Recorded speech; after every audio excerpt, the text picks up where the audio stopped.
Are at the same. Gains. Sup? We're live. Hey. We're on the air. Off the telephone. Off the telephone. Hello. It's Wednesday night, and we are the Initiative Syndicate. And tonight we're going to play Dungeons and Dragons, just like we do pretty much every Wednesday night, because it's fun. Hell yeah. It is fun. That's what we like to do. So a couple of our teammates, they're going to be here, but they'll be a little bit later. They had some real life issues going on and various different things. So we'll go around and introduce the cast members who are presently here. I'm Elvin, how you doing? And I am a cleric. That doesn't Heal.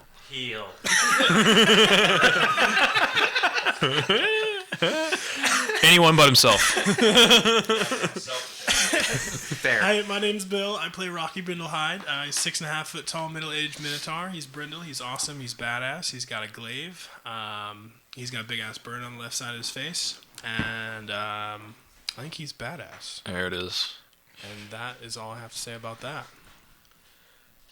Hello, I'm Jesse, and I play Skriznut, your level 4 bard. He's about a little over 3 foot tall, about 9 years old, I think. He's green, one eye red, one eye black, from circumstances unknown. And now he has daddy issues, and daddy saved his life. And penis. Oh boy. I think it's the first time I made it in. The maturity. Yeah, the that's true. maturity level of this group sometimes. I love you guys. Seriously. It's decreasing exponentially. Aaron and Emily were the ones maturing us. Yeah, that's true. Emily, Wow. maybe. Between all of us, she is the one that has worked and gotten paid to work with children before. That's true. It's true. Well, The rest of us do it, and they usually tell us not to do it anymore. Because, All right. I'm Rob. I'm our enchantment wizard, dark elf, Lizica. I am level 4, and I need a long rest as well as the rest of the group. On that note, let's that is factual. You guys are all beat up. let's have a little recap then, Pretty shall we? is that just like dice stuff in there? Yeah. Like the resin? Nice.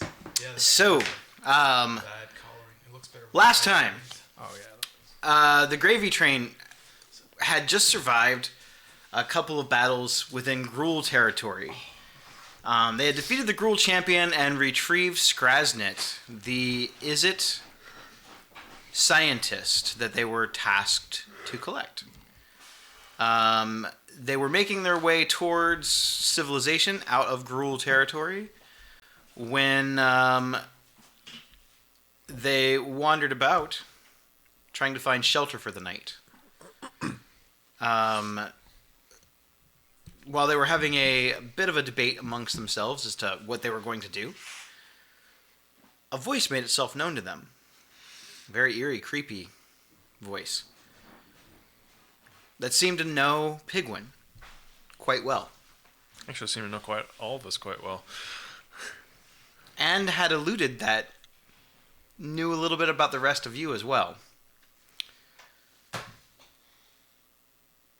On your way to find shelter, It goes from this way to that way. Not you wandered upon looked to be some sort of a small settlement that had been overrun by the Gruul.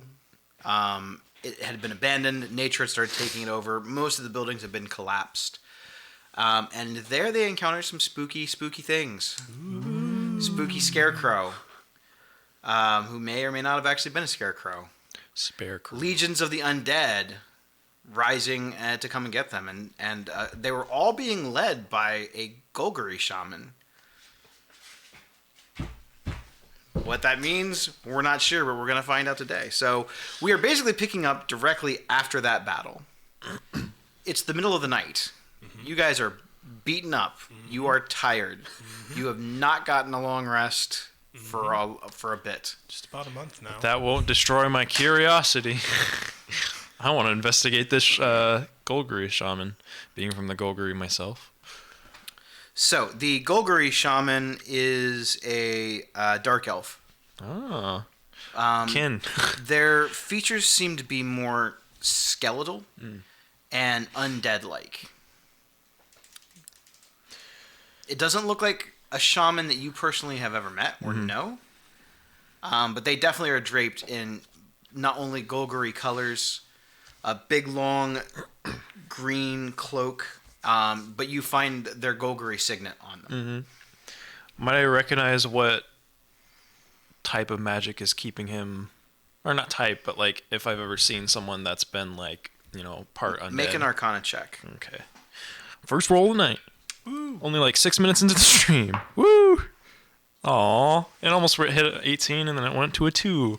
Plus... Can I help him since he's kind of undead and that's a little bit of my specialty? Like kind of point some things out yeah. and look at his robe and his garb.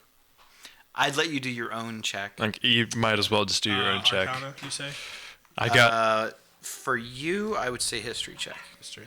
Because he was trying to determine the actual magic. Yeah. It doesn't matter what my bonus is. 5. I got a You're 5 not- too. You're not entirely sure. He himself does not seem to strike off that he was undead, or if he was not entirely undead. He might have been in the process of becoming undead. But as far as the magic that fueled him, he himself wielded necromantic magic, along with some nature type magic. All right. Is there anything of interest on him that I can notice? Like, I don't know. His gear seems to be standard. Most of it seems to be deteriorating in some ways. Fair enough. If you didn't know any better, you'd swear this was a corpse before it was actually a corpse. Fair enough. Now it is. As far as items, this is a shaman. His magic comes from natural means, so no spell book or anything. Got a bunch of rabbit foots and stuff. All right. Interesting. And that scarecrow booked it. The scarecrow is gone. From what we Made can tell, reference at to least. seeing you next year. Yeah. Foreshadowing. Foreshadowing. If you would like to maybe determine more about the scarecrow, Yeah. I would say anyone that wants to do that could make a history check. History check. Might as well give it another. 5, 5, 5, 5, 5. Hey, 24. Hey, 12. So a 12 won't get you there. You know that the creature was definitely not a normal scarecrow. You are able to determine that it was probably some sort of fey-like creature. Interesting. Not from my realm, I see. Not Sing scarecrow. another song and bring another one. Yeah, really. I think I'm still sitting on the edge of the well. Yeah, you are hanging on by a thread. I'm assuming that must have been that witch's friend they were talking about coming to visit us. I wish we had a cleric in our group. Yeah. I can't feel my legs. Anyone that can heal, because I'll tell you what, my neck, with all that horn hitting, is killing me. I think I pulled something. I can't be doing that much more. I think my dad sizzled my nipples off with that shocking machine he had. What now? That's how he brought me back to life. I died. You died down there? Pulled an elven down the way.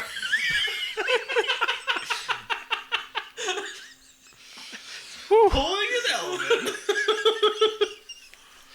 Hey, glad it's not me. He brought some wicked thing out that had electricity and lightning, and he pinched it on my nipples and brought me back to life. Clamps. I don't remember pinching that on his nipples. Okay, maybe I was a little bit aroused afterwards.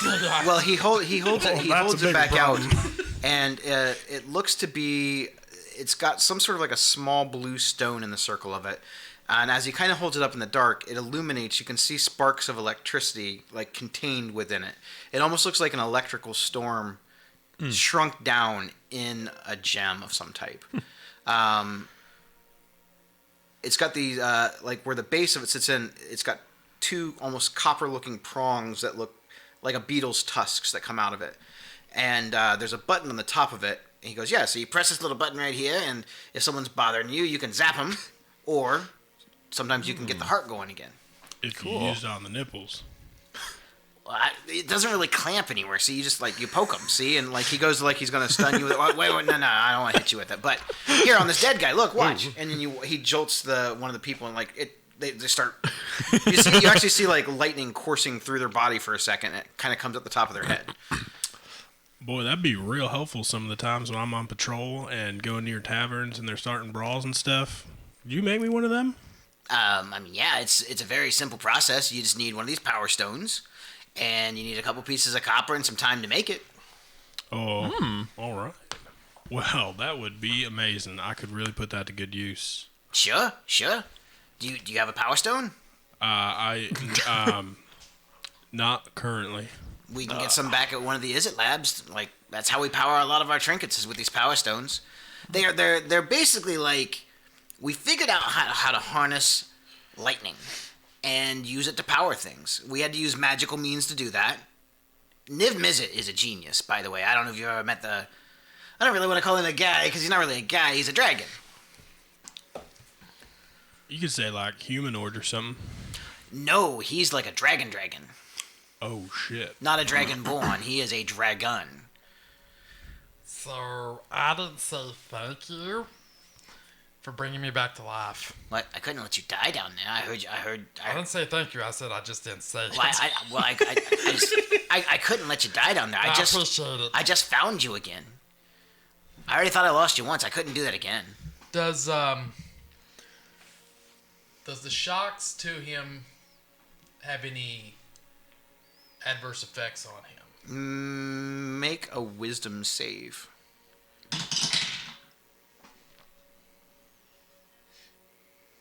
13. I would say yes. Your memory currently is very fuzzy. You're having a hard time recalling events of your life. Now with that little lightning guy, could you like attach it to my glaive somehow and make it like shoot lightning when I hit people? Well, no, I don't think that would be possible. You might be able to get some type of an attachment like that from maybe one of the weapon designers from within the Izzet. Because that's not really my specialty. We were always more about technology and improving life, saving life, extending life. For the betterment of mankind. Now there is a war division, but we don't fight. We are not warriors. That'd be pretty sweet, like when you hit somebody and it shocks them the same time as it's slicing them. That is pretty cool. Yeah, cauterize the wound almost. Well, maybe we go by this weapon division. Maybe when we're there. Maybe not. I mean, sure. Yeah. Well, anyways, I feel like shit and I need to go to bed. I feel like we should have gone to the garrison instead of through this town, like I said. However, I'm not going to point fingers at anyone. We should get the hell out of here. Yeah. Is there anything else like on the ground, I guess, it still to dark out? inspect? Yeah. Moon's out. Now, Rena, let's go in the building and just crash for I a mean, we little might as bit. well. You want to stay here after all that shit just happened? I mean, we Man, killed it I all. think I can make it to the edge of town. I think if a bat shit on me right now, I would die. And you just see him, he just flops off on the well, and he just starts rolling himself slowly toward, he don't even get up to walk, he just... We'll just go back to that starts one. rolling himself towards the door of the inn. Oh, Yeah, just towards that one building, I guess. Give him the nipple thing again. You Don't want me? touch You me want with me? You want me to zap him again? no, please Well, don't. it healed him the first time. Well, yeah. All it did is restart his heart. Oh, okay. I think I might have shit myself, too. Well, I mean, That's why I don't want to walk. sometimes that can happen. You know. I mean, It's a warning you got to put on there. Those are brand new clothes. I mean, they're less than a week old. They don't even got the smell in them yet. Well, it smells more like you now. That's true.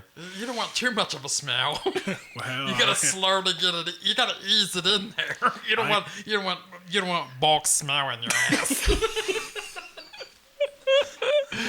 Goodness. I won't disagree with you there. I mean, we can just go in this house and board up the walls, I guess, or the door. I mean, chances are someone knew. I mean, correct me if I'm wrong, but that was a Golgari shaman. I mean, they probably knew he was here. Maybe they're sending more people if they don't I doubt it. talk back. To be honest, sometimes Golgari just go wherever they want sometimes. I mean, unless they're in the Undercity already, then that's a little different. But if they're up here, they're kind of on their own usually. make you a deal. We just take a little short rest. Let me catch my break. Let me get my legs underneath me. And now I'm just starting to low crawl towards. Well, the Golgari by themselves, they don't usually wander in other people's territories. Yeah. The undead are illegal above the surface, especially within the city limits. It's one of the rules that the Azorius made a while ago. For a couple of reasons. One, they typically stink. It's unpleasant to be around them. And for two, they're not always easily controlled. Mm-hmm. They sometimes cannot fight their primal urges, especially if their master wanders around too far from them. Yeah. So they said that it would just be better if they stayed underground. I find it concerning that they were here of all places, and why a Golgari shaman? Yeah. So I'm just going to I'm on the ground and I just flop over. So are you saying, Dad, that we should leave, or you think it's all right to stay? Well, I think that whatever was going to happen has happened. I feel that... Again, I don't know a lot about the Golgari, but this looked like a hunting pack to me. It looked like they were looking for something. They're in another guild's territory, wandering around in the middle of the night. That's not accidental. Someone told them you were going to be here. Yep. That means someone knew you were going to be here. That's all the more reason for us to not be here anymore, because someone knows we're here. I'm feeling that someone was that scarecrow. Well, and the witch. Yeah. Well, I mean, your options are you can try to make it to town. You're still a ways out. You can try to make it to this other garrison. But are there any other settlements nearby that you could possibly be in that would be safe? I think the garrison would be pretty safe, personally. I think I'd feel better than this place. And it's we're 15 minutes away. It's not that far. We've already gone most of the way. I'm with you guys. You guys saved me. I'll go where you want me to go. I'm not a fighter, I'm all brains. I mean, if that's where you want to go, you're carrying Skriz. Yeah, I assumed that was going to happen. Don't wipe your ass on my fur. Get on. Whatever you say. I don't have the energy to do anything. So are you carrying me out of here? Yep. I know you're keen on leaving. So Yeah. I'm just going to be dead. Trying to be as heavy as possible. Yeah. So it's still dark out hurts so here. Are much. you guys using any kind of light source to travel? Well, I know you can kind of I see. can kind of see pretty well, but I depends on the can- moon and how It's dense we weird are. to me that Minotaurs don't have dark vision. Yeah. I mean, In you'd their think lore, in like their original lore, they labyrinth- hide in labyrinths, which Yeah. are usually dark. Yeah. I'd check again, but I'd probably misread it. I'm fairly certain that I they do don't. have. Okay, I have dancing lights. I forgot being a drow, so I'll go ahead and use I that. was about to say I could just get, if we had a torch, I'd just get my mage hand out to Yeah, yeah, really hold it up. to lead the way. You're casting dancing lights? Yeah, I'll just use one light source so we can see pretty easily. Just following us while we're going. Moving it as my action. All right, and I will. I'll lead the way. And I'm with guessing Alvin Skrills. Yeah, I mean, and they're with Yeah, us. they're they're following definitely us. with you. So the gravy train heads through the night. The trees begin to become thicker as you wander through, away from this small settlement. You listen for the sounds of wildlife throughout the night, and you hear nothing that seems unusual. No more Owls. four-armed apes. Wait till I start drinking. You hear owls Asshole. hooting. You hear crickets. You hear frogs croaking in the distance. Those are all good sounds. Sounds of life. You hear an owl bear? To my knowledge, there are no owl bears in Ravnica. Oh, But there there could be. are. I mean, There could be. I'm the DM. I could make that happen, That's but true. I don't believe that there are any naturally here. Roger, I gotcha. can you put me down for a second? Yeah, no problem. I'll be right back. I'm gonna step behind this tree. Give me a minute. I'm gonna wait a couple minutes and come back out. I'm like, okay, I'm ready. Put me back up. Up. It's like this. Uppies. That's hilarious. I'll pick him up and carry him kind of like a baby, like head over my shoulder, and just it'll be okay. So I turn around and be like, I'm free balling. I took my underwear off here. Well, even though that's kind of nasty, it smells a little bit better, so I'm okay with it. Okay. Ooh, boy. All right, we're keeping going. Keeping going. Okay. A little bit less poop. So, you make it the 15 or 20 perceived minutes that it takes, and sure enough, you do see the barracks again. I jump from his shoulders and run towards the barracks. The barracks door is still a little bit damaged from where the boar came through it. I don't run inside. I just jump off and run. I'm like, ah. But it doesn't look like there were any other signs of life within it, other than maybe raccoons. Okay. It's fair. And then what in here could we use to bar the door? I'm thinking there was. There were several beds There's in here, beds and and a couple tables. pieces of furniture. A Yeah. couple big tables were in here. Might as well just try and push a table up on there. Yeah, so even if the door is still kind of on the hinges, I want to like align it with the door frame and then put like one table. Yeah, wasn't there like flat. a shelf in there too? Yeah, there Yep, was there a was a bunch of cabinet in stuff there we too. could use. Yeah. Yeah. I'm thinking though. I think there was two tables, and the one table I want to like lay flat against the door, and then the other one like wedge it in, push like it, you yeah. would with a chair.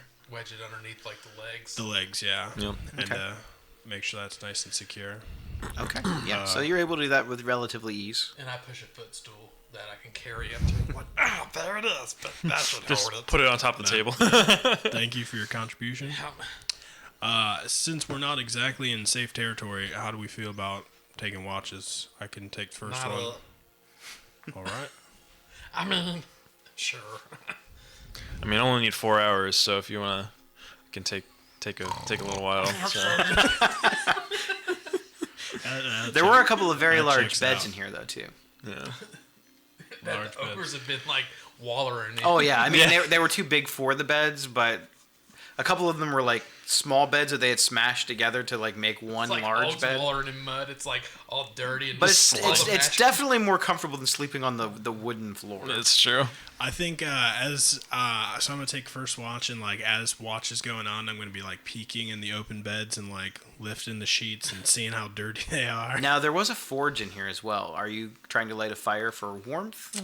We could do that. Probably. It's not super chilly, but it is. I mean, the temperature is dropping. It's around fall time. Would Probably. that signal that there people that we're in here? Do we want to take just a deal with the little chill, or do we want to set a signal out there that we're in the cabin and it's occupied? Please come check us out. I mean, the last time it was attacked, it was obviously a targeted attack, though, so we should be fine. I feel like we're far enough on the verge of the Gruul that they're not going to send somebody out this far. Let's not stay in this What? haunted village, but let's just light a fire and then everybody know we're gonna be here. Hey, I wasn't the one that voted for leaving the village in the first place, so How did we get outvoted? 1-2. Man, just cause you're bigger than persuasion. Well, I'm covered in fur, so I don't get too cold. If anyone else gets cold, we can light one. Either way, I'm fine with it. I think I'm just wallowing in the blankets on the I bed. guess we'll be fine then. Okay. Oh, no fire. No fire. Okay. Just wake up being ice cubes. I'll trust you, So demons, the along the this first fire. bit of your watch goes uneventful. You hear Skriznet rolling around, snoring. You do notice that Skraznik kind of every now and then, as you catch like a glimpse of moonlight coming in through one of the small arrow slits, you kind of see Skraznet sitting on the edge of the bed near his son, just kind of looking at him in a fatherly kind of way. He has a smile on his face, but not in a weird way. Goblins don't really show a lot of emotions most of the time, but you can tell that he's happy. Don't worry, I'll keep an eye on him. You gotta get some shut eye too. We gotta hike in the morning. I'm glad that he has such big friends. Yeah, we're all kind of a group together that you wouldn't expect. I mean, you see Pig over there. What exactly did bring you all together? A little bit of this, a little bit of that. We all ended up kind of in the same square when some shit went down, and we all survived. And yeah, the guild kind of figured that we worked well together and asked us to serve Ravnica. So who was it that actually hired you to come and get me? It was the guilds did. Like individually, they said, "Hey, go get that guy." Well, there's guild council that Well, they did ask me if I wanted to be a part of it, but I'm busy. yeah. I didn't know that they actually had progressed with that though. So you work for those guys, or you're more like subcontractors? I want to say we work for Ravnica, but they're just kind of where we get our orders. So like, they're working for Ravnica too. We're all working for Ravnica. They just kind of tell us what jobs need to be done out there, what things need investigated, and we kind of pick and choose what we'd like to do. Well, like I can see why, and I mean no offense by this. I can see why maybe you would want to stand up for the betterment of Ravnica. Your garb tells me Boros, so you've already sort of taken an oath to do that anyway. Yep. But how does my son get involved in this, or that dark wizard? Well, I think they both look up to me and admire my leadership and my gumption for fighting for the city. And, thankfully they're sleeping and can't argue that. Yeah, I think, they kind of see what doing some good can be like. And I think it feels pretty good to them, even though they won't admit it, working for the people. Working for Ravnica, making it a better place, safer place, hopefully. You are an odd group, that's for sure. Well, we all kind of have our role to play. 5 of the same people, we'd probably never get anything done. So we'd all be seeing the same things. There would be no one to challenge each other and no one to heal each other. We only have one of those. It's not Elvin. I'm an inventor, right? I'm a scientist. It's what I do. I observe, I make hypotheses. For a goblin, I'm considered pretty smart. But for most other humanoid races, I would be considered pretty smart, too. Throughout my life, it's always been about numbers, right? It's been about crunching those numbers and figuring things out and the probability of success or failure and formulaic experiments and things. And the one thing I always was really, really good at was determining whether a person was one that you could trust or not. Do you trust your friends? Would you say that you trust them with your life? I'd say that's a pretty complex question. But you see, it shouldn't be. Well, we haven't known each other very, very long. It's been X amount of time, a week. It's been maybe a week, maybe. Yeah, so we're relatively new together. I wouldn't say I distrust them. I feel like they've all shown great glimpses as to what they can do and what do they bring to the table. But I would say if my family were in trouble, these are the people I'd probably want around along with my garrison within Boros. So they've proven themselves good in a fight.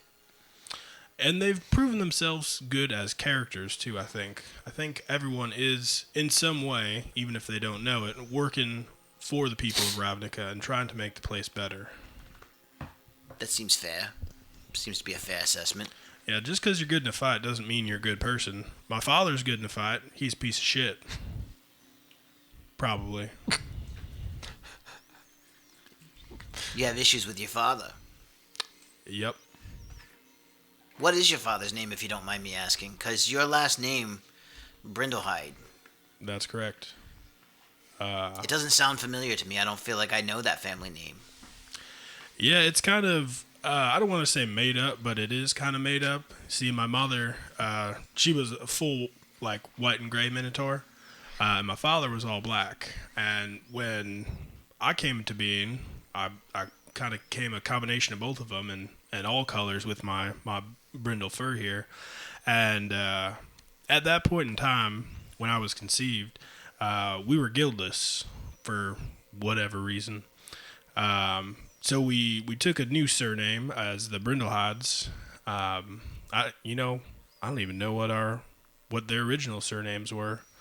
But I guess they decided when they're starting a new life, they'll start with new names, and that's how I became Brindlehide.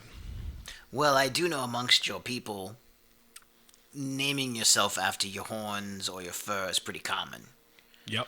And a lot of times you don't take the direct name of your lineage unless it's the same. So, you're the first of the Brindlehides then, yes? I think, yeah, I was like the first purebred Brindlehide, and the reason why we went with that name, or my folks went with that name.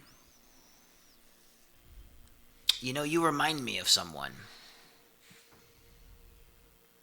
Who's that? A black minotaur. Is he a bad guy? He wasn't when I knew him. What was his name? Tauros. In what ways do I remind you of this Tauros? Your facial structure. You have his eyes. Yeah, that people always said I had his eyes. Your nature reminds me a lot of his too. He was firm but just when I knew him. How long ago did you know him? Oh, it's been years. Probably when I first got initiated into the Izzet. I had an issue, and a troop of the Boros came in to help fix that issue. I think he might have been a young captain at that point. I wouldn't say quite wet behind the ears. That he fought like, whew. I've never seen anyone fight like that. Just savage, but calculated. Yeah, that's kind of how they train us to be, strike true, precise, and if you're gonna fight, fully fight. Don't half-ass it. If there's a way around fighting, then try that. Try whole-assing fighting and really giving yourself into not fighting. Your father was... Watching him fight was like watching an artist take a brush to canvas. If that makes sense. There was nothing random about what he did. Everything was poetic. I can see that in a way, it kind of being an art form with how you move around and swing your weapon.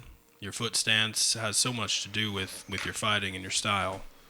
Unfortunately, I never really knew the version of my father you speak of. He was very distant when I was a kid. Always working. I never knew him much. We didn't interact much after that. I seen him around here and there, him patrolling, or maybe at one of the local pubs when I was in the precinct. Same precinct he was. But it's not like we were best friends or anything. Just I knew him, and he was kind to me. Do you know by chance, what kind of company he kept when he was out? Mostly it was Boros. He was very loyal to Ariella, and that was his thing, right? That's what we all thought. But he often spoke of a fire main angel that he seemed to hold in a much higher regard than Ariella. A fire main angel. Yeah. Said that she had been teaching him some sort of new techniques, and see the fire main angels, they're not someone that you want to cross lightly in battle, and they usually don't bring them out unless it's something that the Legionnaires can't handle.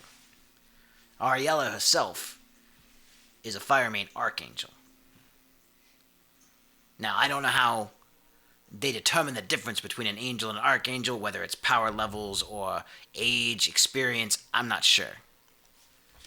But I know that the archangels are the greatest of the fire main angels. Well, they're the greatest of all angels, is the archangels. Mm-hmm.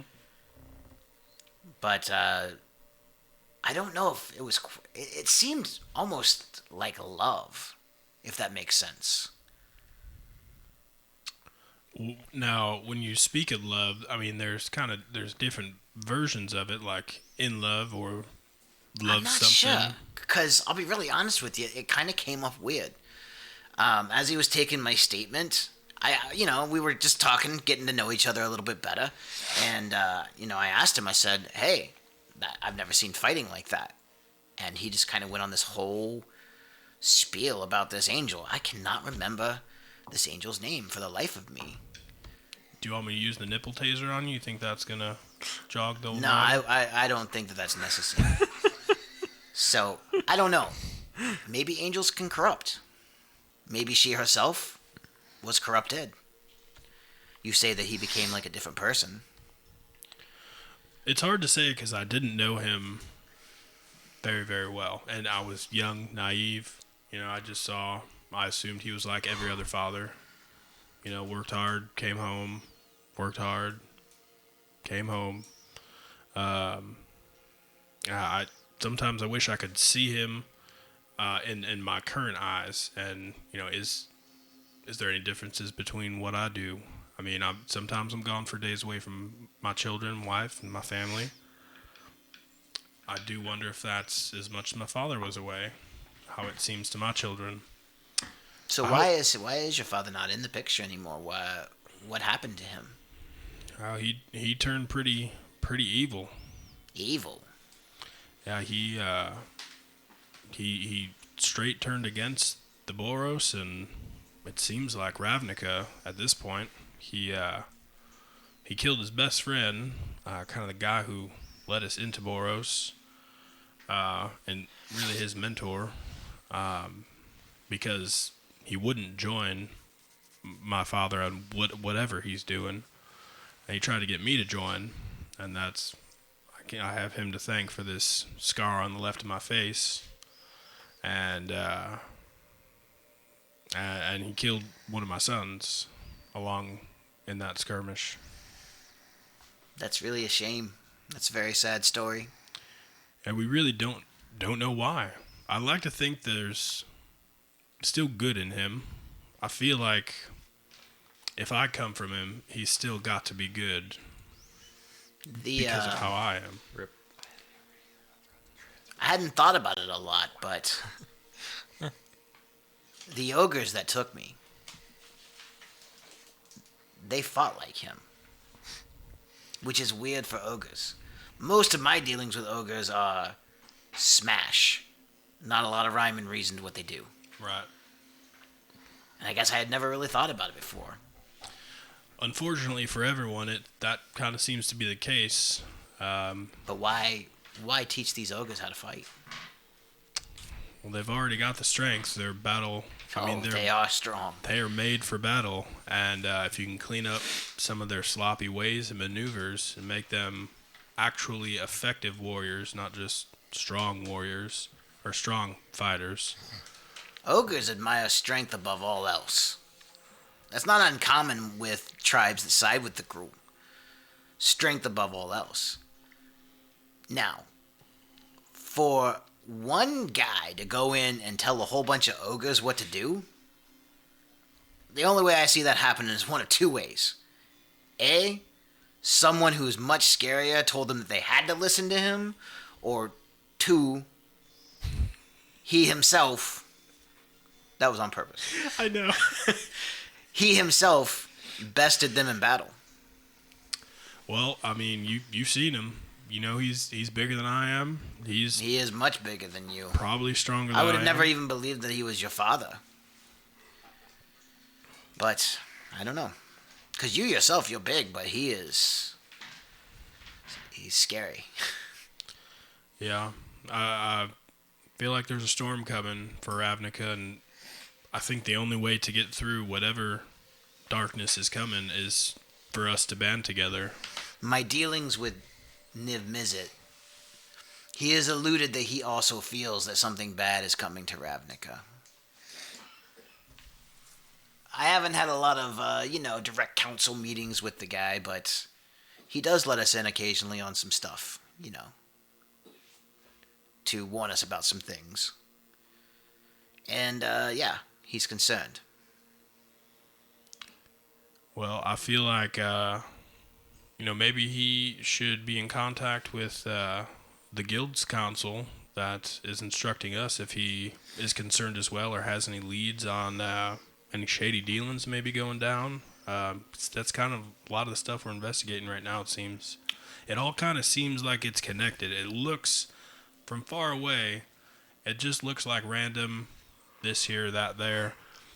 But once we've gone through a couple of these missions and we've reported it and we've thought about it, gosh, a lot of the bad and wrongdoings that are happening right now, they really seem like they are connected.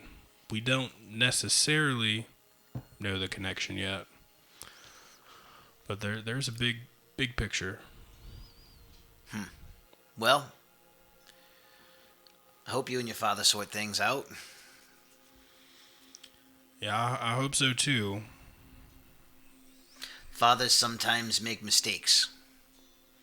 Yeah, you should have seen the story that your son painted about you to us. Yeah, I never would have thought I'd be sitting here talking like this to you. I'm not sure where he came up with all these ideas and concepts about me. From the sounds of it, he painted me like I'm some kind of a monster. Yeah, and I really felt for him because, my history, and I really understand that stuff. But seeing you, seeing him, gives me hope that maybe my father can be that way too. Maybe maybe we misunderstood something. Skrizna is my only son.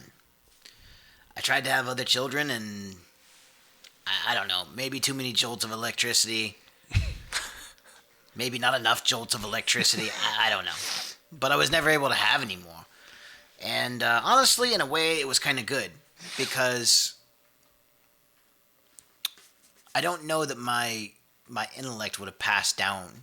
Again, I feel like I hit the genetic lottery with Skriz. He's smarter than I ever will be.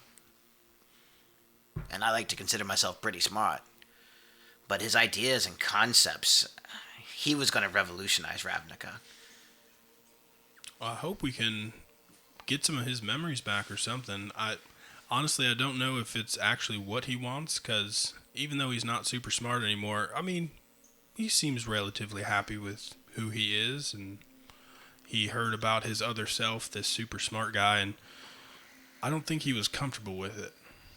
I think it scares him to be kind of super smart and well, I making these suppose bombs. imagine for a second that you've gone your entire life, at least the life that you remember, thinking that you're one way. And then waking up the next day and finding out that none of that's true. That'd be kind of scary, yeah? Yeah, that would mess with you. I can't imagine. You seem like a good person. I'm glad that you look out for my son. He looks out for us too. In the group, I think he has died the least amount. He's real good at hiding that one. Well, I told you he's smart. Yeah, you're not wrong. I think you'll get a lot more answers from a lot of this from Niv Mizzet. I think he'd actually be very interested in meeting you. All of you. Hopefully, when we get there, he'll take a meeting with us, and we can chat it up, see what dots we can connect to make a picture, and if he can help us or we can help him at all. He might have more insight. He might be able to connect a few of the pieces. Or maybe you have more pieces that he can connect together. The thing about Niv Mizzet is he always has things going on. He has a million different things going on. If he was a evil person, an evil dragon, he'd be very scary because of the different things he has going on. But his is more about investigation. It's wanting to know things. If anything, he's probably one of Ravnica's greatest champions. He loves Ravnica. He loves everything about it. Did you know that he was there when they signed the original Guild Pact? Really? He's still around from way back then? Yeah. Oh, It's him and Rakdos. There was that vampire for a little while, but that guild died off. what guild's that? The 10th guild, the mystery guild that they always talk about. And there was a vampire that was ahead of the 10th guild? Absolutely. Oh, let me write that down. We never knew their name, though. It's like it was stricken from history, like we weren't about to talk about it. But I have seen the signature on that contract. Signed in his own blood. You've actually seen the guild pact? I have. It seems like a piece of fiction, the way No, it it's- holds us together. It It's is just real, my friend. I'm not saying it's not real. It's just it's so important and magical and powerful that it just seems like it can exist. So to actually you've actually seen it. That's amazing. Yeah.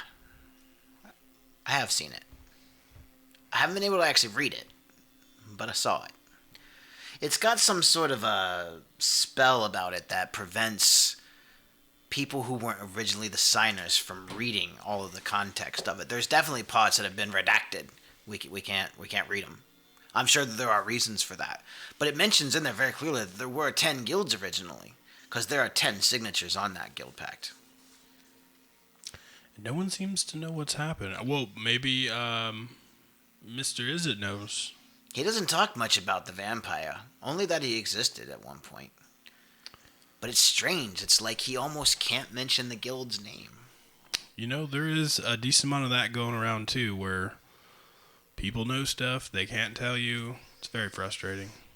From what I do know and what Niv has told me about the guild, they're very secretive. They were supposed to be like the couriers, the message deliverers, and sometimes maybe for the right price they would bump off someone who you wanted to take out for some reason. But they were secret keepers, and they were good at it. They were information brokers. He said that they had information and dirt on everyone, and I mean everyone. That was sort of the checks and balances, right? Yeah. No other guild could become more powerful than any other ones if one of the guilds knew all your dirty secrets. Well, plus there was that whole clause in there about one guild not being able to declare open war against the other one, and that one we know for a fact still isn't around. Little skirmishes aside, they magically can't. They've tried. The Golgari themselves have tried to raise legions of the undead and strike against whoever got in their way. They were magically prevented from doing that. Yeah, since this guild prevents any of that, it seems to me that this 10th guild must have been killed off within, since no other guild could have attacked Very them. possible. I think that, and correct me if I'm wrong, I don't feel like there were many guild lists back in that time, like everyone was part of a guild. I think originally, when Ravnica was founded, from what I understand, what Niv has told me, I mean, he was there, every person did originally belong to one of these factions, because these factions originally were armies. Right. So this 10th guild being taken over by the guild list was unheard of. Couldn't have happened back then. I would say probably no. I mean, these were ex-soldiers. Yeah, the only other thing that makes sense is some sort of... It could have been some sort of political turmoil within. Maybe they didn't like their leader. They decided they wanted a new leader. Yeah, and all hell broke loose. Or the only other thing that would make any sense is like some sort of extraplanetar influence. I know Skriz was talking about he went to these different dimensions and found these different beings that were big and powerful and scary. And You're referring to the Blind Eternities. yeah, maybe that's what he called it. He said, The world between the worlds. yeah, that's the one. That's a term that people who are not familiar with the concept of other worlds would call it, because there is an actual dimensional space. We know it exists. That's the technology that Skriznet was using. He figured out a way to tap in to this space beyond the space. We dubbed it the Blind Eternities. Whether that's actually what it is or not, where we came up with this name, I'll be really honest with you, I'm not really sure, but it sounded really cool. There were beings within that world that we had not anticipated. And he always said after that he was afraid that they might come through. Maybe one of them did at one point and took out good old 10. I don't think it's that simple. The reason I don't, the way that it was described to me is that they wouldn't have just stopped there. Well, maybe in doing this destruction, they ended up destroying themselves. I don't know. Possible. Again, I don't know what they were called, but I do know their leader's name. I saw his signature. Oh, Yeah, what's his name? Sadek. How They do you- referred to him as Lord Sadek. How do you spell that? Szedek.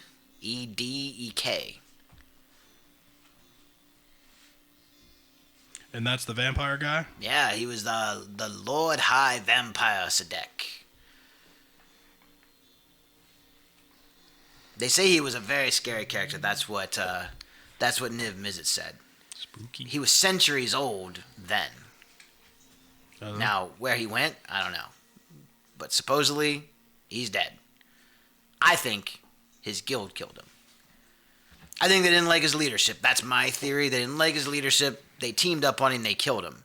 Then when they were trying to figure out who was going to be in charge, they couldn't decide and they kind of fought amongst each other.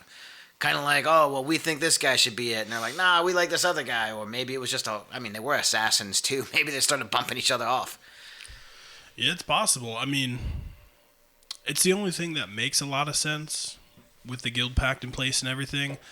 But it just seems like if that was the case, it wouldn't be something huge that we couldn't talk about. It seems like there's some dark evil that had happened there. Something massive. And that's why we can't talk about it, don't know anything about it. If it was just a revolution and that guild ceased to exist because of it, I feel like the guilds themselves would want people to know this, to know that if you revolt within, it'll bring down the whole guild. It won't, have these positive outcomes you think it may have. It's interesting. Yeah, so I think it'd be more of a learning point for people. Again, this is all just hearsay that I've gotten from Niv. Yeah. He was there, though. I mean, he'd be able to probably tell you more about it. Yeah, as much as he could tell us, would be great. This is as much as I've ever heard about it. There aren't a lot of people who know a lot about it, We follow it, we know it exists, but most people, it's kind of like faith in a higher power, right? You don't always see it, but you have to believe it's there. Yeah. That's what faith is, right? You are correct. And I would say that if the Guild Pact itself, if I hadn't personally seen it, I'd say that it was just faith that was holding this world together. Yeah, it definitely makes sense. In not seeing it, I believe that it is there, and that it is there for all of us, and it holds these rules to protect all the guilds from having these battles again. Yeah, I don't know. It's been a long day. Yeah, we could talk about this for hours, but It feels like you have already. You just see screens over there. Like, holy crap, man. I miss the days of Lizica. Oh, he's right there. I know, and I enjoy his voice the way it is right now. No, I've been trying to listening. sleep. His normal voice. No, that's all right. Hey, Rocky, won't you go take a nap? And I'll take watch now. Worst part is I've been listening the whole time and just haven't said anything. That checks out. I I've didn't. been sitting I there, didn't realize my watch was up. there But cross-legged now while you two were talking. I'm like, nah, I'm not even going to try to sleep. That's all right. Pat, like the last 5 minutes they've talked, Grizz just slowly got up, cross-legged, just like little annoyed that he was trying to sleep, and he's just like, I thought we was being quiet. I'm sorry. your voice kind of echoes through everything, like my bones, my soul. You are a minotaur. You were loud enough that I found you. Oh, hey. Look, I mean, you woke everybody up. Son of a... Well, Elvin's still sleeping. Yeah, he's so out cold. Like the dead. Did we make sure that Wait, he's is he here? alive? Did we make sure that he's still here? No, he's still here. I got a little fiery last time, but honestly, we got to start checking for him in the morning. Yeah, he's here. He's sucking on the thumb. He's taking a little nappy nap. He's snoozing. he's sleeping Okay. with his Well, as freaking long as thumb we know doll. where he is, that's fine. All right. Well, if you're taking watch now, Skriz, I will head off to bed then because I could use it. Skriz goes over to his stool by the door that he places. Just Yeah, this is okay. I'll just sit here and look at the wall.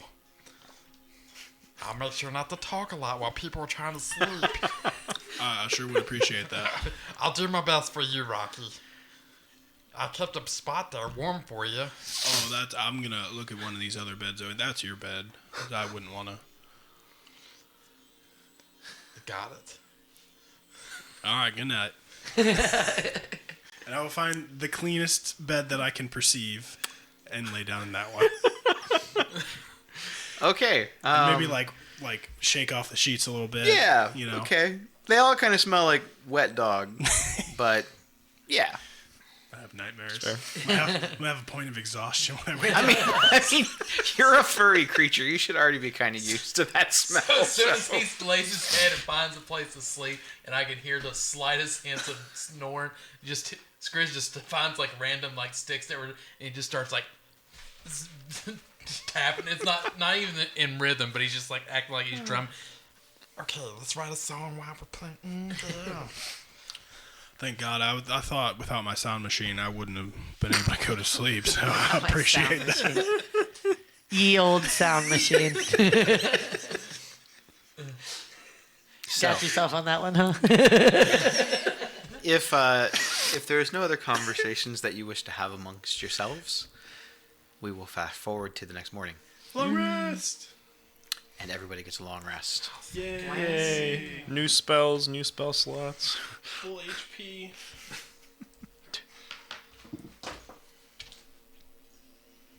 So, morning has come. When he wakes up, I'm just like staring at him in the face, like, "Did you get a good night's sleep?" I slept fabulous. Thank you for asking. Amazing. There's an episode of Bad Girls Club where she comes in with pots and pans and she goes, I ain't gotta sleep because of y'all. Y'all ain't gonna sleep because of me. And that's what I see Skriz doing.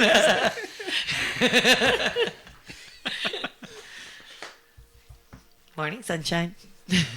Oh, it's a great morning. I know, you look so happy. You know what? I can feel my legs. I don't feel as bruised as I was yesterday. That's great. Yeah. I got little char marks around my nipples from the bolts of We love lightning that that for just you. shot through me and kept me alive.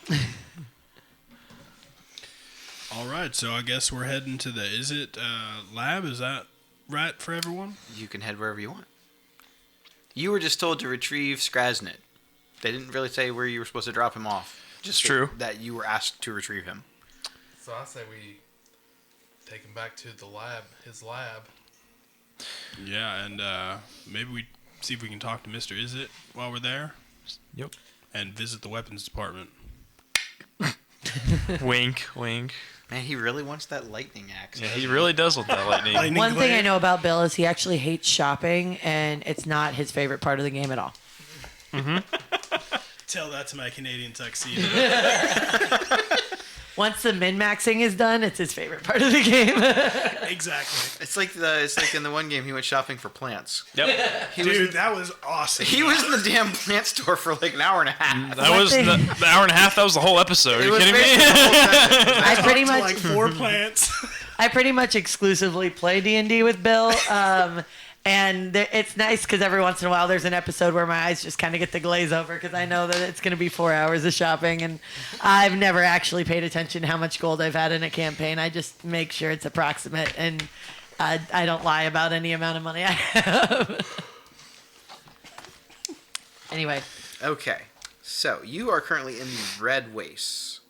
Okay? Yep. casual. And you, to get to the Izzet Guild Hall, would require travel to the southern portion of Precinct 4, where you're at. Okay. You'd be wanting to head to Nivix. Nivix. And you said it's in the southern region or 4. Yeah, you are currently in Precinct 4, Yes, so we're it at would the be... top, the northern Yep. central part. Yeah, it would be at the southern... Not. It's like not quite the middle, it's like the southwestern part. Okay. Yep. Out of game. Have we heard of Sadek before? I feel like we have. Yeah. Yeah, we have. but I don't remember why. I can't He's- find where I wrote it down. We heard about. He was in his Take name. a look at my notes here. Penis. His I also name drew was- a little ghost. His name. There's also a ghost, and I think that these are the crystals I brought with me that night. I'm pretty sure his name was in the anyway. notes. The blackmail notes or whatever we call that now. Oh, I drew a ghost because it was the Bellheims, so there was a reason for a ghost. That's how you take notes. I don't know who Yeah. this guy was, but it's scary. She's got pictograph notes. I like it. His name was mentioned in the Oh, notes another penis. Penis. It's being and creative. Draven's notes. He was in Draven's notes. Oh, as okay. Like, still being alive. Was he? Not necessarily. I don't think. I think it was something to do with him though. Obviously. Hey, listen, you had a lot more information than I just did. Good on you. Nobody wrote it down, huh? Good was thing his- we recorded It was that his heir. His heirs. Yeah, good thing his it's literally. his heirs on the move is what I remember hearing, but I technically did not write it down now. You're right, but I remember that. I never gave you a name. No. I referred to him as the heir of Sadek. Yes, Oh, okay, his that's heir what is it on the was. name. His heir is on the move or something. So I we've also received heard that of for the you guys heir to of receive Sadek. that. We've never heard of. Or The we name haven't of been him, no. introduced to him as a. This is why I couldn't find it. It's spelled Cadec. Sadek.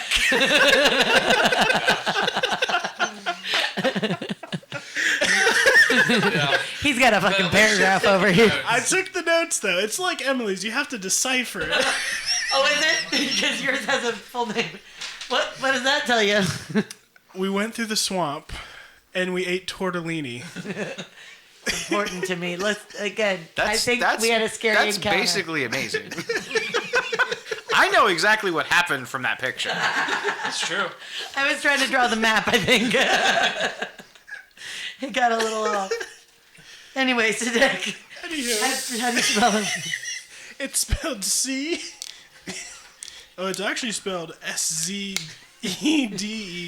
He said, "Any consonant available, Yes. please." It is Szadek. Yep, spelled it wrong. I still misspelled it. And he spelled it like 4 times. Yep. We got it right this time. I think all that we can I spelled come it to right. is it's probably not your But fault. that's just It's all good. Well, like I already for knew the the record, character. I didn't make that name up. That's an existing Yeah. character within Magic lore. That's cool. I knew how to spell it just because I did a little research of my own, but Go for you. that's fair. I So like to to the come in Izzet fully Labs. blind. To the Izzet Labs. Vamonos. So you're heading to Nivix, the guild. hall. Nivix, the Yes, guild hall, Nivix. yes. Okay. Nivit. We don't have time to spell that. Wait, I got it. Don't worry. If 'cause you're I have a curious, you picture spell of Nivix, Nivix. Nivix. it. Yep. Didn't I give you guys a copy of the map? I have it. you did. We have it in our. I was gonna say It's not on Discord. let's fight that's about for it. Who sure. knows? It is on like Discord. Right there on the Close. map. Nivix. Oh, that's he was being there. facetious. I gotcha. That's the one. Don't ask me to spell it, but Yeah, none of us know how to spell He's here. kin. Don't worry. FEC. And in all fairness, like the character names I came up with, I tried to use words I felt like the average person go, that's probably how you spell that. Scratch. Like John. Like Jeff. Like Draven. Draven. Yep. Yeah. Good one. Or if you look at it, you're not like, that's a word I made up and I can't even pronounce The only it. one that was kind of weird was Copernicus, Yeah, But that's a name. But that's also a. but it's also very cool. Real yeah. name. yeah. And I'll call him That's a Cappy real next name time. though. Like I could meet a Copernicus. I'll never meet a Sadek. no, Probably. especially not one that spells their name like that. I think that is Copernicus. Is this Copernicus? Doesn't he have the horns? No, I think this was the guy Rakdos That's the Rakdos statue. Yeah. Oh, statue, gotcha. yeah. Never mind. She was drawing the statue from the nightclub. And also Fletcher lyrics underneath it. 'Cause it was distracting. So To Becky's So Hot. It's a good song. you head south through the less rumbled and tumbled parts of the city in this precinct. And after a few hours, you make your way towards Nivix. It's not hard to spot. It's the largest tower, not only within Precinct 4, but in Ravnica. This impressive structure crackles with the wild power of fire and lightning. Now, Rob just did a sound 'Cause effect. we were just here earlier when we were. you guys were in the area. You weren't in Nivix. Okay, I thought we went in there looking for. There was a lot of labs Okay, good. near it. Because we were So- looking for him when we went into the one lab that had been destroyed. Yeah. You approach one of the main guild gates, which is basically like an entrance to get in. You see the crest of Niv Mizzet, which is also coincidentally enough is the symbol for the Izzet Guild. It looks to be like the outline of a dragon with fire underneath of it in a encircling compass. I may actually have a picture of it for you if you are curious, because I feel like I am mini not dice. describing Yeah, that mini dice. nearly as cool as it actually is. Because sometimes you bring a dice tray and not dice. So the Izzet, and like above it, it looks like it has like little points. I was gonna say theirs has to be cool. Yeah. So that's what the actual Nice. Izzet symbol looks like. Would I get it tattooed on my leg? Maybe. I mean, I would consider it. I have dumber tattoos. So you try to wander through the guild gate, and you find it odd that you're not greeted or stopped by anyone as you approach. You see these. It looks like a gigantic archway made of stone, and above it, probably 25 feet in the air, you see this big circled symbol of the Izzet symbol. It looks like a bunch of small round-shaped buildings that you can see on the outside. They almost look like teapots.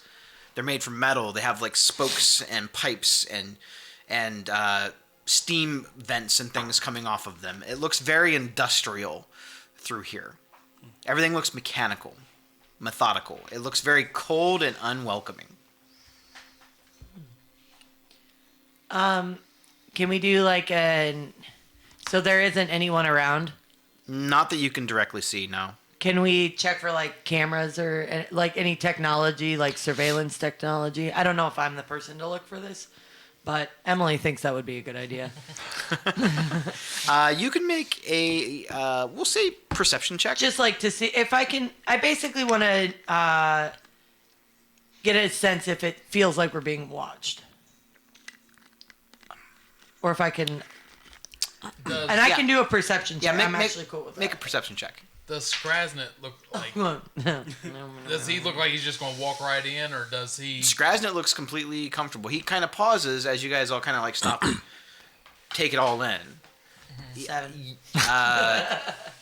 You think everything feels great. Everything just seems legit. So nice in here, and nobody's around bothering me. I love this. You start to have like flashes in your head. Maybe from your previous encounters with the guild, it seems familiar to you.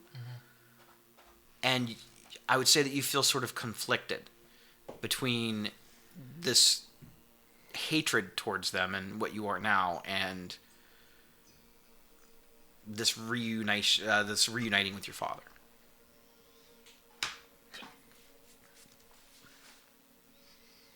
You okay there, champ? Yeah, good. So lead the way. Let's go. Oh, I think we're just following your father. He knows the way. I kind of just like, not pushing, but like, get up beside him and. Where do we go from here? Well, you see that really big tower? We're gonna go in there. But this archway right here, unless you have one of these, and he pulls out, it looks to be a stone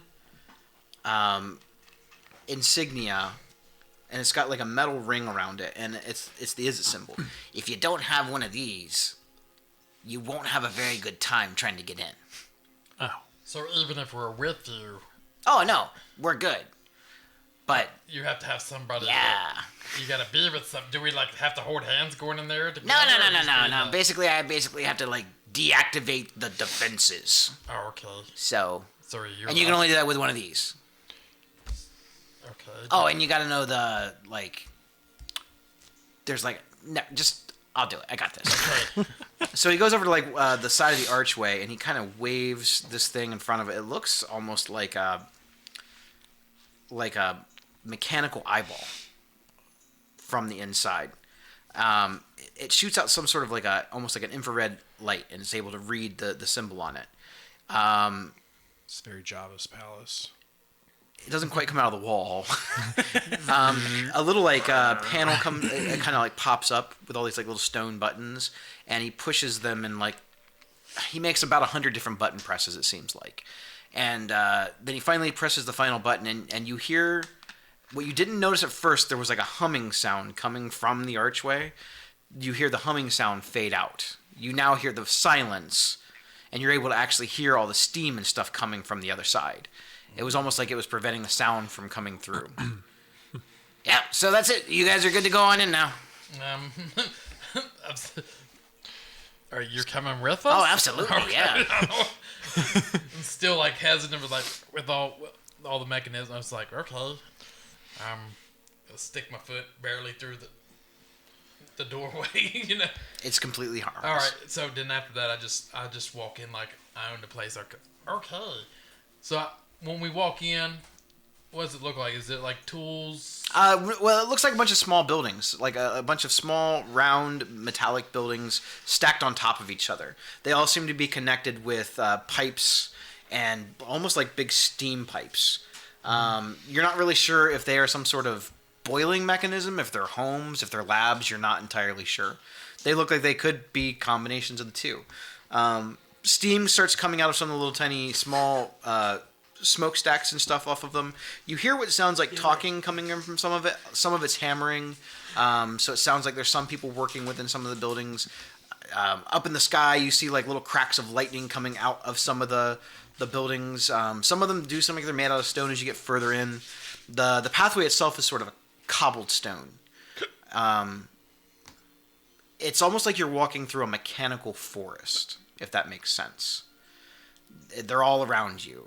It's like floor to ceiling, above you in the air, solid, these pipes and round structures. So pretty clean, no loose tools hanging around, No. or no parts. Not that you can see. It looks very, very, very. It looks chaotic, but it looks very well maintained. Okay. Other than Fair the enough. normal grease and stuff that would be coming off of Okay. the apparatuses. As you start to make your way in a little bit, you notice that there are a few small automaton type creatures. They seem like replicas of real life things within Ravnica. You see a couple mechanical squirrels going by, a couple mechanical frogs hopping along. They almost look Oh my God! Hi. I feel like Benji's just trying to Wow. chase all the mechanical animals. They almost look like they I'm chasing are Benji. children's toys, but the way that they move Wait, we want to be friends. seems very lifelike. They seem not just like a toy, but almost like a replica. You see some mechanical birds kind of fluttering around. And you see a couple of what looks like cockroaches going across the ground, but upon closer inspection, you see that they actually are mechanical. Wow. So everything within here is the only living things you've seen so far are these machines. They all seem to be powered by the same sort of blue energy source that you saw from the electrical thing. They vary in size. Some of them are very, very small, but they all bring like a faint blue glow to the automaton's eyes.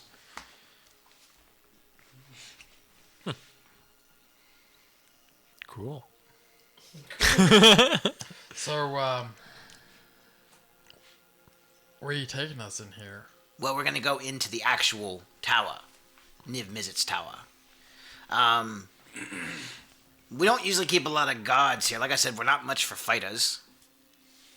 We do have some automatons that serve as like sentry units, but we're not hostile, so they don't have to worry about that. But it does, oddly enough, I'm not sure, it's some design that Niv came up with. They detect hostile presence pretty fast, and they're pretty fast at quelling it. But, usually most of the arguments and disputes within the Izzet are non-physical. I mean, we're brains, we don't fight.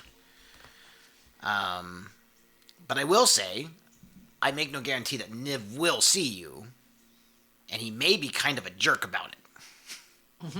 He's very arrogant. And I mean that in no disrespect. He himself will tell you that he is arrogant. But when you've lived as long as he has and you've seen as many things as he has seen, I guess arrogance kind of comes along with it, right? Well, that's interesting because some of us have been around for literally longer than I could even think about, and we haven't found a way to be arrogant. But actually, now that I'm saying that out loud, that was kind of an arrogant statement. Okay, I retract it. You're probably right. He's lived most of his life in the pursuit of knowledge. But not just knowledge of machines. I mean, it started with that, obviously. Well, it started with war and death, and he never really got along As with you that. do. You know, he was never really a part of that. But they looked at him as this image of war because he was a dragon. And all he ever really wanted to do was make things, not destroy them. Does he wear glasses? No. No, he doesn't need to. Just checking. His eyes are mechanical. He replaced his eyes. Oh, because he With needs glasses. I'm not sure. He said he made some sort of enhancements to them. It helps him see things. I don't know. Oh boy. He just seemed like a glasses kind of guy, come from one to another. You know. Well, Just- maybe at one point he needed them. Maybe they work as glasses or bifocals or something. I don't know. The guy's over 10,000 years old, though. I know that. I think with all the movement going around, Skriznet's like picking up like the mechanical cockroaches and like. Well, I wouldn't eat that. I wasn't going to do that. Well, it's more for your safety than their safety. Those are not like normal bugs. They eat scrap. They scrap metals. Yep.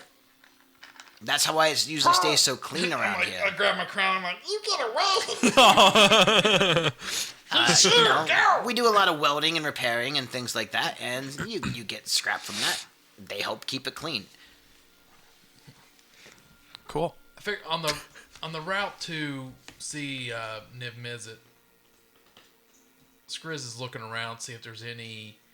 Are we gonna walk through like any workshops or? You're not sure if the area that you're in are workshops. Nothing looks distinctly like it's a business. Okay.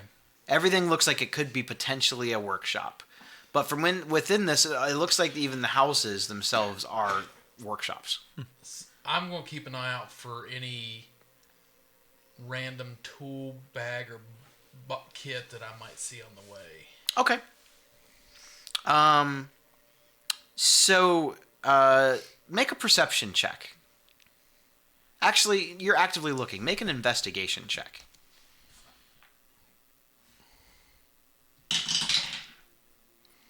Be a 20. Okay. You do happen to see a very, very, very small toolbox along the way. small to me or small to him? Or small to me. That's true. Probably, it looks more like a tool, like almost like a lunch box, like a lunch pail, and it's got several tools sticking out of it. I don't want the box itself because I don't want me like having to carry the pouch, but I'm just like randomly just open. I'm like, wow, this is pretty cute. You know. Are you trying to do this openly or stealthily?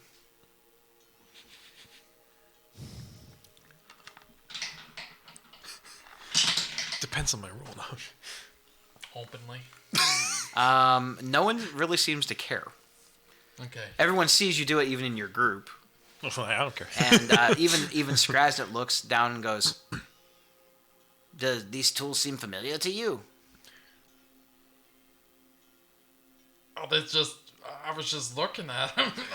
No, like, we within the Izzet, as far as tools, what's yours is mine. Anything for the pursuit of knowledge. Oh, okay. But I'd like to borrow these. Absolutely, I don't think anyone will care. Okay. So I just put them in my I grabbed the tools and put them in the pouch that I have carrying on. So you picked up 6 tools. One that looks like a hammer. One that you picked up 2 that look like a screwdriver. But instead of the one having like a flat head or a Phillips head, it's got 4 prongs that come off of it, almost like a fork. Right. You picked up something that looks like it is a hand drill, and The other two looks like they could be a saw and some type of a torch. Start walking away. Hey, where's my hammer? Some random guy's like, what the hell? I was just working on something over here. Now I got I'm always leaving shit everywhere. Now I got a lunchbox. At least that's how he puts So just so so it was 2 screwdrivers, hammer, saw, drill. Was that it? And a torch. Torch. And a torch. Torch Got it. thing. I was like, I knew I told you the third one. And I'm looking at my notes like I said that, but I didn't. All right, cool, got it. Alright. Might come in use. Well, those are Izzet designed tools. They're going to be a little bit different than normal tools. Almost all of them are powered by those same storm stones, is what we call them. Do these tools, like after handling them and picking them up and dropping them in my pouch, do they feel like I've held these tools before? They seem familiar. Okay. Okay, yeah. They definitely have a resonance. They don't feel foreign to you. You feel like you have handled tools like this before. These might come in handy. Kind of like muscle memory type of thing. Yeah. Makes sense. Yeah. Goes beyond the brain. All right. So I will return these at one time or another. Sure. Yeah. I'm sure that they won't mind. We got lots of that stuff laying around here. Okay. So, on to Niv Mizzet. You approach the base of the tower, and you see 2 large automatons standing out front. They are humanoid in shape. They look like big suits of armor, Optimus Prime? Is but that with you? glowing white eyes coming through the iron grate helmets. And it almost looks like the front of a train grill coming out of its face. There's like a slit in the middle of the helmet, and like a fin going down the back of it. The rest of it just looks like it's almost like plate mail armor, like full head to toe plate mail armor. You don't see any sort of body itself. It's like it's completely encompassed in metal. The large automatons are roughly 8 foot tall. Oh, shoot. And they look quite heavy. And they're right in front of a set of doors? Yeah, as you approach, their eyes light up a little bit more blue, and one of them kind of steps forward and looks down at Skrasnet and says, "I need to see your signet."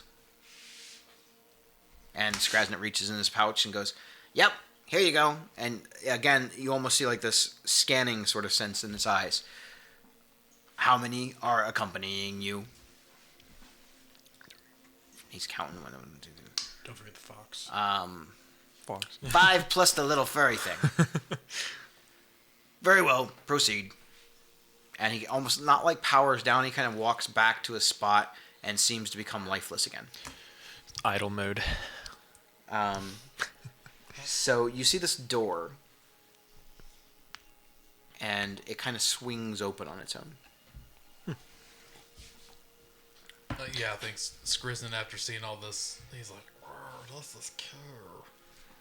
And I think he's just slowly, like, following his dad. He's like, Does any of this look familiar? no. I mean, about me that. either, so I can't really blame you. I don't But think I've ever wow. been here. Man, that thing was huge. It was bigger than you, Rocky. I bet he smushed you. Maybe he could carry you through the woods. Maybe. Well, they're like heavy lifters. They can fight. Don't get me wrong. They'll squish your face, but they're used for moving heavy materials. Yeah, I was gonna say. I hope we never have to find out if we fight that thing. Oh. Well, they're built with some sorts of, I wouldn't really call it native weaponry, but they're very innovative. The artificial intelligence that powers them lets them learn and adapt to their environments. As we walk by, like, take my hand and against the leg of it. It sounds hollow inside. So it can adjust its fighting style based on who it's fighting? Absolutely. That's awesome. I'm not sure. It's, again, something that Niv Mizzet came up with. He designed the artificial intelligence programming himself. Wonder if it's in the eyes. Possibly. All I know is that it realizes where it's more advantageous to fight something with brute strength, or attempt to attack it from above, or hit it from range. Rocky's thinking about getting mechanical And yeah, eyes. they have range too. I was gonna say a multi-class is coming. So they can fly? They're really good at leaping. I know that. I don't know about flying. Okay. He may have upgraded the models though to actually have the Rocky ability could to keep fly. fighting even if he was half blown up. I'm not really in the mood to test them out, so It's half blown up. yeah, I'm just like, as we're walking away, I'm just like, turn my back and like stare at him and step back a couple, and I'm like, Most of them have like lightning pulse cannons, and they're called fire blasters, which they shoot out big bursts of like explosive energy. It's really hilarious. yeah, I've already dirtied my underwear. I mean, I like to keep these pants. You got me. They kick some ass. And we believe you. Yeah, I'd like to keep his pants clean too. So On we go. As you guys are kind of walking, there's a giant spiral staircase. The tower itself is circular in shape, and it's massive. I don't have the exact dimensions, but it's huge. You're able to hear your voices echo kind of throughout the chamber. The floors above this tower probably extends into the air 200 feet.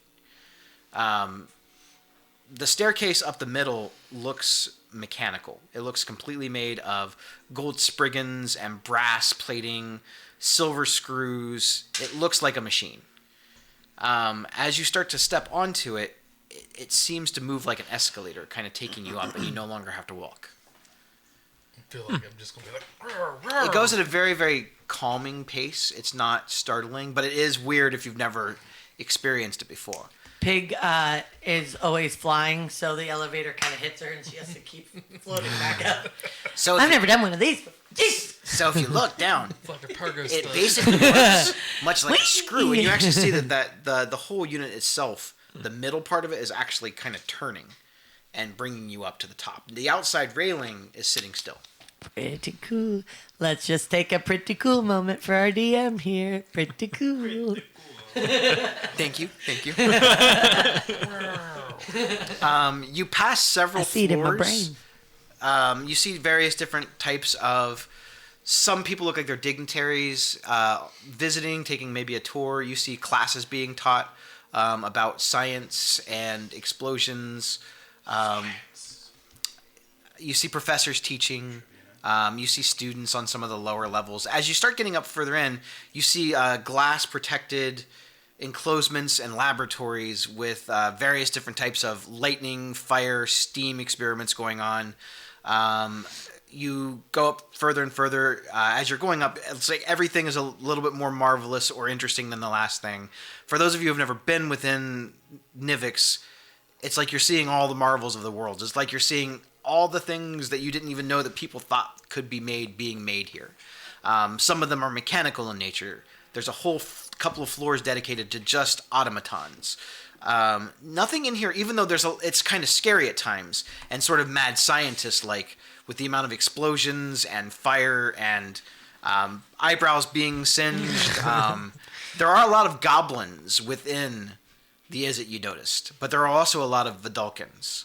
Various different age ranges, genders, children, adults, old people. It's a lot more populated than you kind of would have suspected originally. After a few minutes, he's kind of like talking about the different, and this is the robotics department where they build all the cool automatons, and this over here is where they do the thing where they figured out how to get rid of all the shit in the city. That's the ductwork and the steam pipes. That you I guys just use. leave my stuff out in the middle of the woods. That's how I get rid of it. Hey, can confirm. that's fair. But for the rest of the people that like the plumbing, the Izzet say you're welcome. Well, I will say thank you.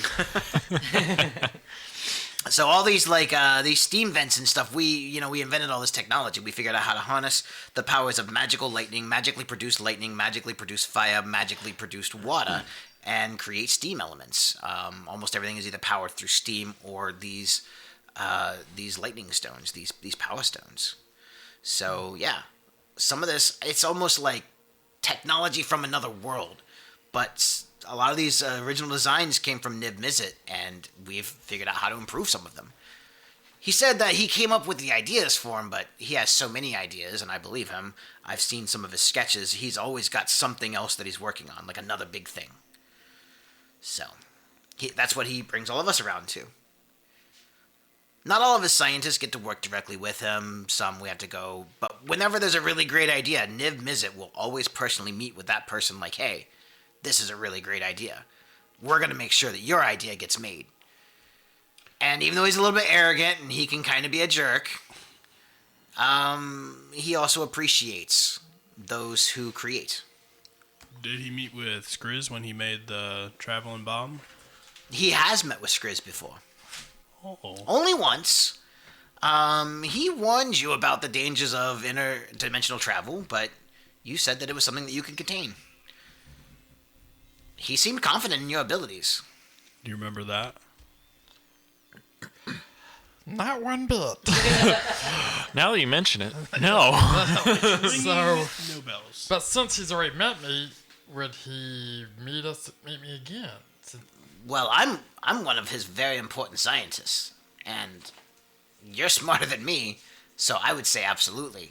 He's always said he wanted to know what happened and what was going to go on with your career, but then you disappeared, and we thought you were dead. I'm a traveling musician now with my band. Isn't it weird, though, that Are we the after all of it, you're still a creator? It's in your blood. You can't help it. I think you just hurt his brain. You create things, right? So, yeah, a lot. Just some things are different. There's not much difference between science and art. It's all in the execution. Let's hope I don't get executed while I'm doing it. Oh no, we want to keep you around. You've got a lot of. You've I'm got not a saying lot. it's you personally going to do it, but We never did find your notebook. You have all those great ideas and blueprints and sketches within that thing. Do you remember that? didn't you? We found your specifically. It was like records though that they you wrote weren't down. like I don't the think it was. I notebook don't think it itself. was your notebook itself. No. I'm not sure where you put it. We thought it might have been at your house, but I got a house. You got a Chris house? has a house? You have a house? We pay a lot of money for hotel rooms. I mean, it's pretty simple. You didn't spend a lot of time in there only for sleeping, and you didn't sleep a lot. Yeah, I didn't sleep a lot last night either. Wonder why. So I guess just the thing. It's in my blood. I get no sleep. yeah, Whether it be me being a mad scientist or somebody jabberjaws. I think that it's really great that even though you don't remember who you used to be, the person that you are now really isn't much different. You still create. You still have these grand scheme of things, right? And in a weird way, correct me if I'm wrong, but things just always seem to work out for you. I think if I go back to the Madame Madrid, they ain't be working out too well for me. Well, she's a lunatic. Yeah, I did watch her crisp up like most of the people in a crowd. Yeah, I really. And then didn't she turned around and got the rest of them. I really didn't enjoy that smell. Didn't enjoy that smell at all. Burnt flesh. All right, so we're almost to the top here. A couple of things about Niv Mizzet. Don't be intimidated by his stature. Yeah, you don't have to worry about that. I mean, I'm a kid. He's just some guy that's, thousands He's of just years some old. dragon, intimidating dragon. His title, the Firemind, isn't the only fire within him, if you know what I mean. What do you mean? He breathes fire. Specifically, no. Could you explain it? Does he eat a lot of spicy food? I don't know. Should get a bidet. I don't really see him eat a lot. Okay, so what you're saying is probably not to piss him off. I would be polite. That smells good. Obviously, ask questions if he allows it, but be polite. Yeah. That goes doubly for that guy right Yep, there. Quit being a prick. Sorry, Talk to- gosh. Try and keep your mouth closed here, I'm, Lizzie. I'm just saying, I've seen him lose his temper a couple of times, and it didn't work out so well. I think as a whole, the group goes, How you doing? Hey, guess what? I made sure that we checked before we left this morning That to you make were sure that still you with were us. Yeah. occupied, and I saw that you were snoozing. Sorry, I know we're busy, but I saw that you were snoozing, and I just wanted you to know that we were looking for you. It's nice to feel loved. Aw. You know what? I will give you my next heal. Guaranteed. He What if she never doesn't need it? heals again. So that should go for the rest of you. Be nice to me. Stop making fun of me dying. I was gonna say, yeah, Liz, quit making fun of him dying. I don't make fun of him dying. I make fun He of did his say meat last walker. session he pulled an elfin. Oh, I heard. hey, you were being so quiet back there, we thought you died again. I've never heard you go that long without talking.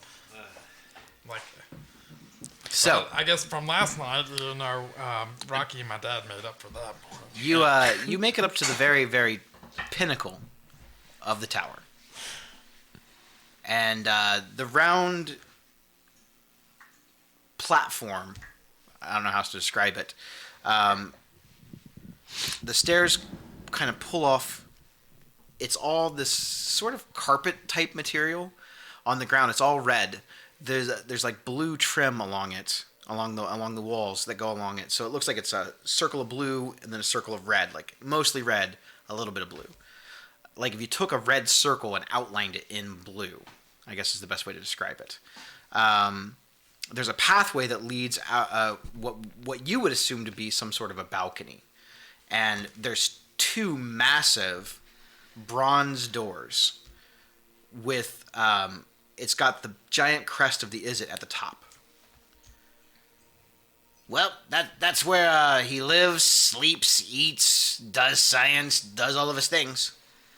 So do we just knock on the door, or? Well, if I know him, he's probably expecting us. He always seems to know a lot. So should we just walk in? Should we knock first? I thought he said don't piss him off. We should probably knock. If I just start talking really loud, do you think he'll just understand we're here? I think that if he wants us in, it will be known.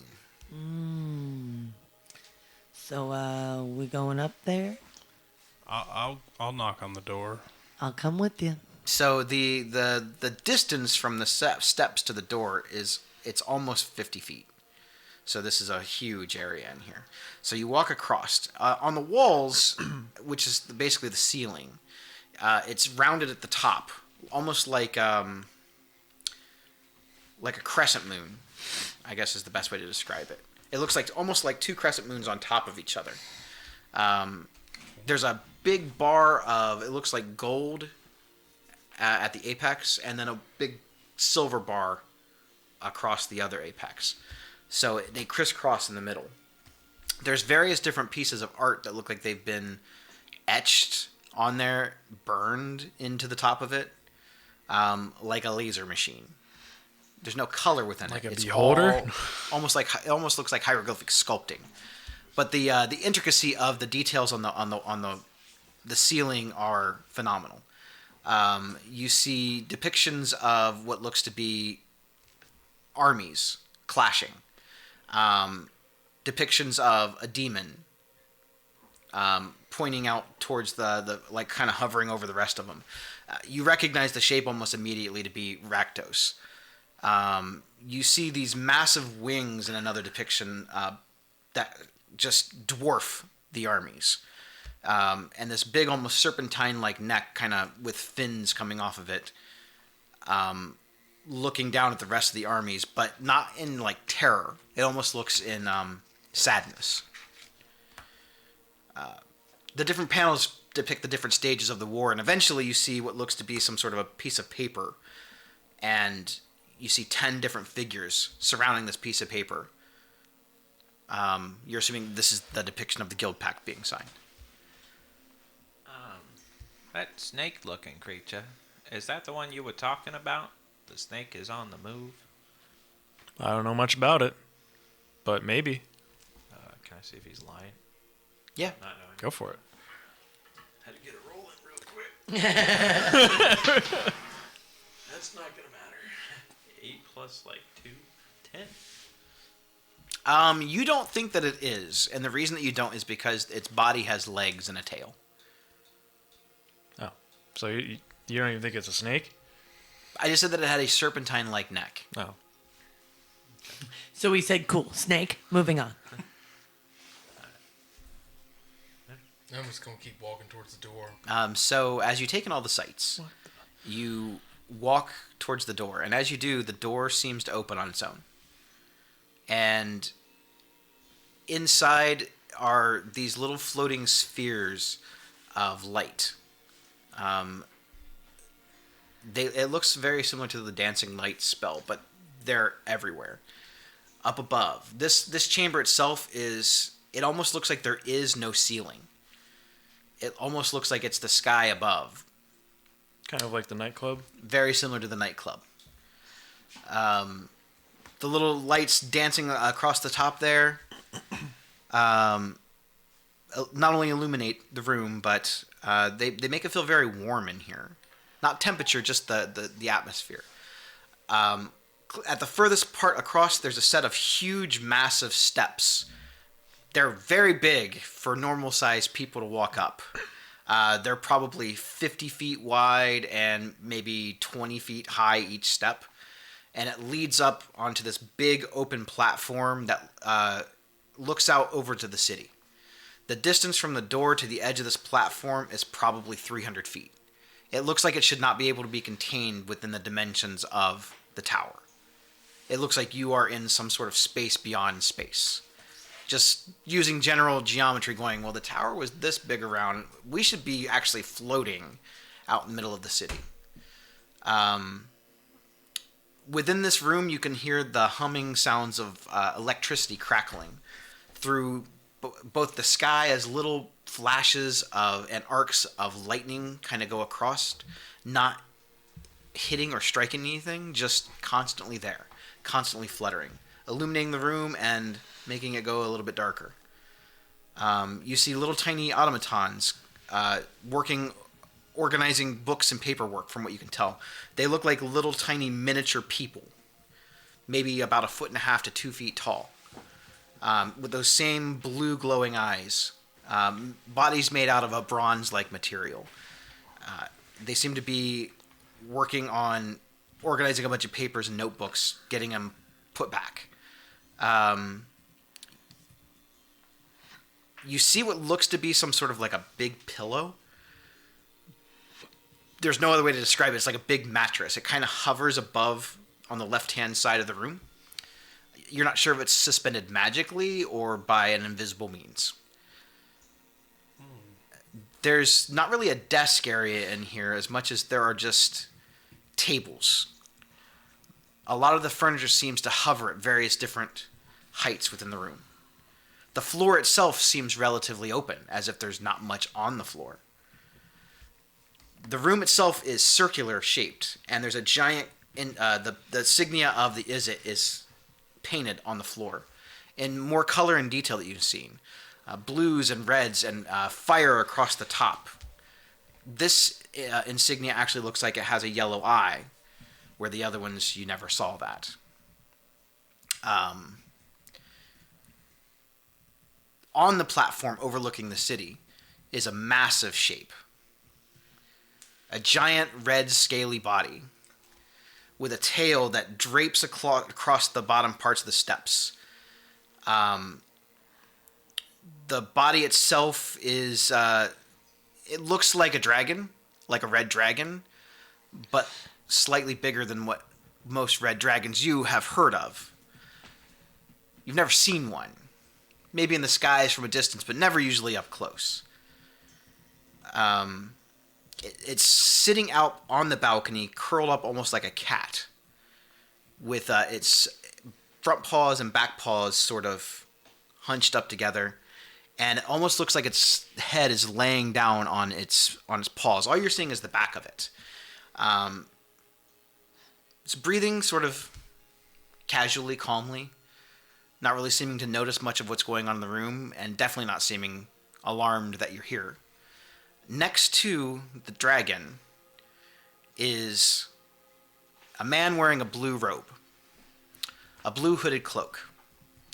There are light blue runes etched on the outside of this cloak. You see the back of him. He's humanoid. You can't see his face, only the cloak. Do you recognize the runes? No. They look to be having a conversation, a very calm conversation. And you hear the dragon's voice, even in a whisper. It rumbles the room.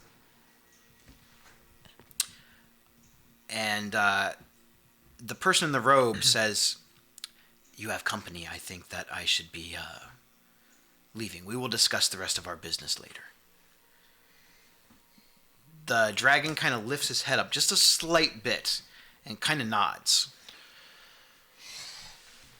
As this blue-robed figure turns around, you see that the hooded cloak goes up around, and the blue on it is like a dark blue, almost like a navy blue. The runes that are going across it seem to almost glow a little bit as this character is walking. The outfit is all the same dark blue material. The cloak actually matches the clothes that he's wearing.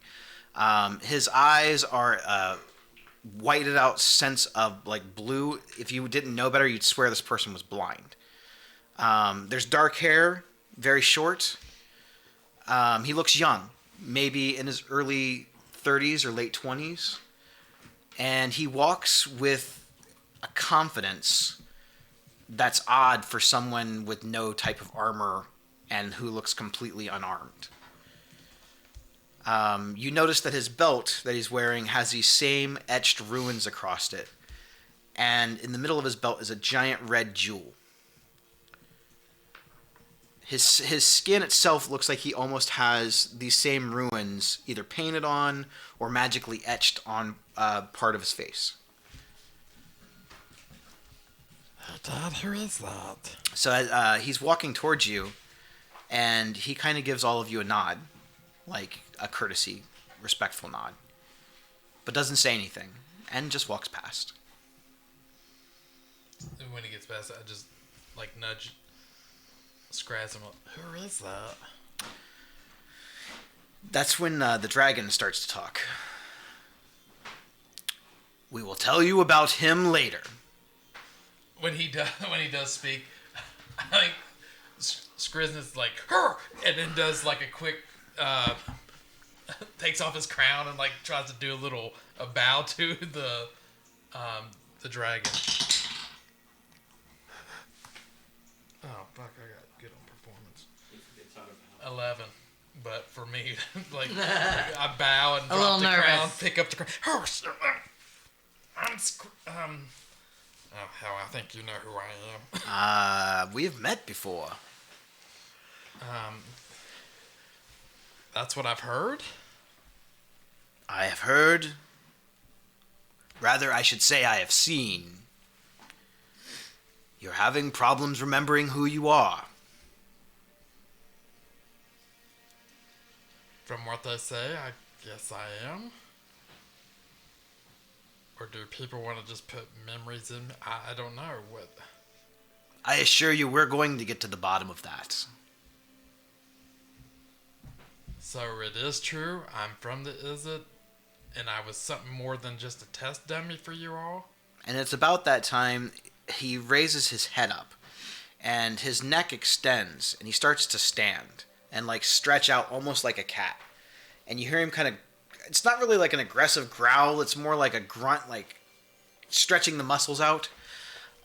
He opens up his wings, and his wingspan expands out to about 35 feet from tip to tip, and he kind of flutters the ends of his wings and draws them back in. And as he stands, he looks like a scaly cat with a long serpentine neck. His neck kind of goes up, and now that he's standing on all fours, he's every bit of 20 feet tall. Just on all fours. His body from tip of tail to head is probably 35 to 40 feet long. He is massive. His red scaly face turns to you. You see this almost like serpentine tongue flicker out of it and go back into his mouth, and he kind of yawns a little bit, and you see this just face full of sharp white fangs.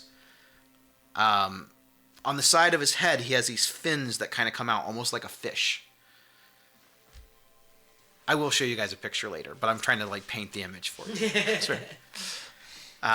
He has huge, white, massive claws on his feet. And he has a very noble presence about him. He is intimidating. His size is intimidating. No shit when you're 3 foot tall. But he seems more dignified. Out of most of the entities that you've met within Ravnica, there's just something about him that does not seem like he wants to harm anyone.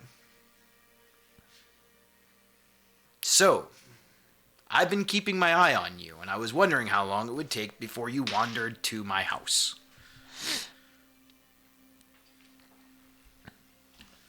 Well, thank you for having us. I don't think it was really an invitation as much as it was destiny. You didn't not invite us, though. That's also true. Thank you. I think the whole time Skriz is like, And he kind of laughs. And when he laughs, this little internal laugh, it's very deep and rumbles. Like you feel the floor kind of rumbling a little bit. I assume you know who I am. Yes, sir. Sir. Sure, that's appropriate. If there's a better term, by all means.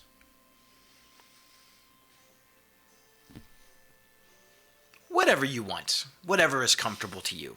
You can tell that he's sort of searching through his database of just extensive vocabulary to put this in terms What that could I be called? he's trying to... I don't want to... He's kind of trying to dumb it down for you. You kind of get that. Love that. Elvin will nudge Skriz. He said he's been watching us. Do you think he knows about the meat locker? Yes. That's disgusting, by the way. I think yeah, I wish I didn't even have to know about it. Yeah, I wish we all did. I do stuff that some people deem that's unfit. You're just nasty. It's watching you in a sense that you don't really fully understand. It's not like I have my people out watching you. Okay. The Firemind is not just a nickname, but it's an actual thing. It's like my consciousness. It's where I store most of my best ideas. It's a thing. You can see it. I'll show it to you sometime, but not today. But within that, sometimes things pop up within the universe that need to be brought to my attention, mostly within the realm of Ravnica. Some people would refer to this as scrying, or fortune-telling, or seeing things that have yet to pass. So, you say you've been watching us? Not your whole lives. You've only recently popped up within the Firemind. Okay, so like not too long. I don't know everything about you if that's what you're asking. No, I was... well... you How many guys- times have you seen him die? You guys had Skriz. A couple. Okay, like Skriz. Yeah. Well, what took you guys so long to find him? I mean... He disappeared. He completely vanished. Correct, but if you can see things and you've been watching... It wasn't his time. Oh, I tried. I'm still trying. So, Firemind, I knew a guy that was in Madame Madri's show, and he said something about having fire crotch. Is that the same thing? Oh, like Firemind, like that guy that got the arrow on fire through his head. Oh, He kind of laughs, but it's a forced laugh. It's not exactly the same thing. okay. I wasn't trying to. You laughed. Did- Okay. So it's not so. Do you know anything about that witch we ran into about a day ago? Like, it was like a. Well, we never. Yeah, hey guys. Once we leave here, we Oh, probably have a couple things that I should catch you up to How about speed you? on. To be continued. Okay, I guess we'll skip that question. Oh no, if you have any answers, that's totally fine. Yeah, do you know who it is? I just. I know that her destiny is intertwined with Pigwin. Okay, this guy's good. Good. And I do know that she has been to Ravnica before. Pig's been here before. Not Pig. Not me, Oh, okay. unfortunately. I was gonna say, I felt like we were about to get lied to. I mean, we've been friends. Okay. She's pretty good at hiding her presence, though, and she hasn't quite been able to make the full transition into this world.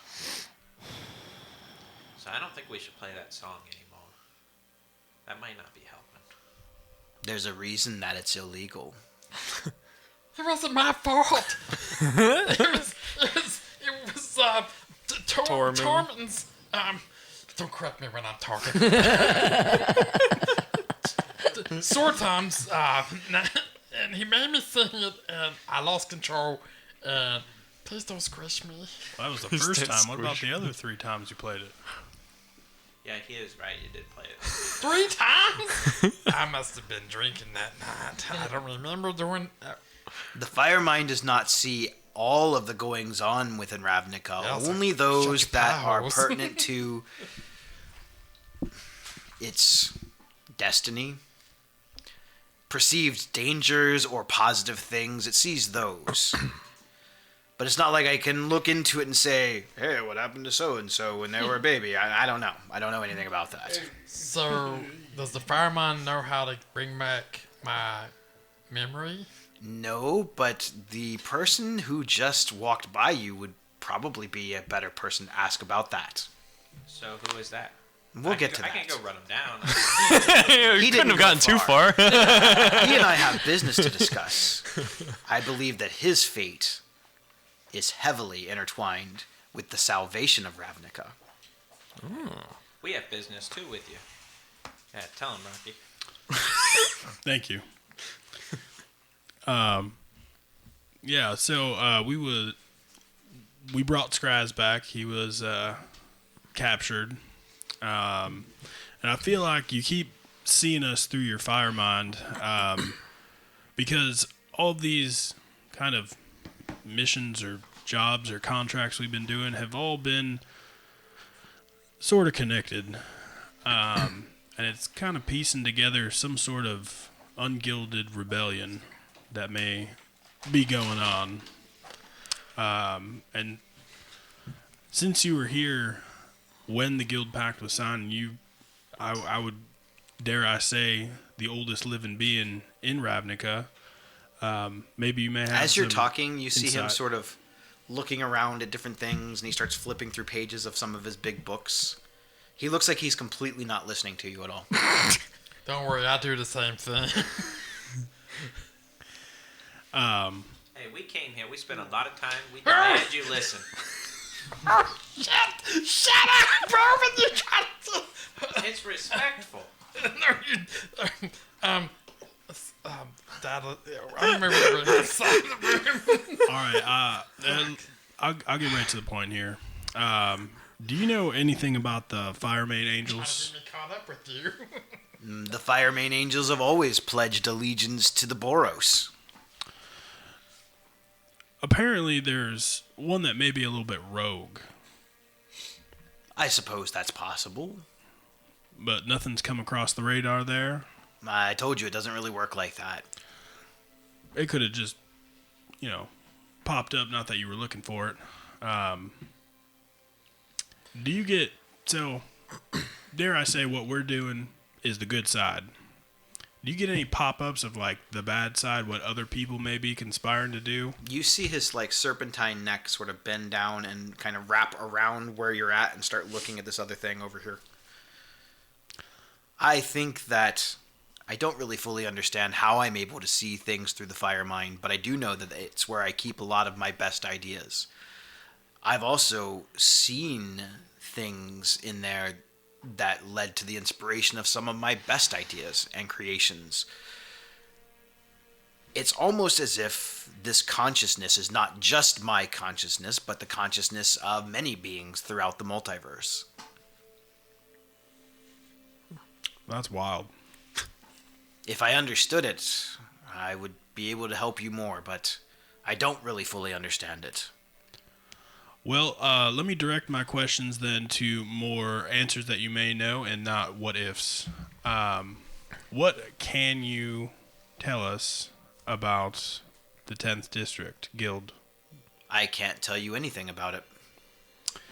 Do you Can or know? won't?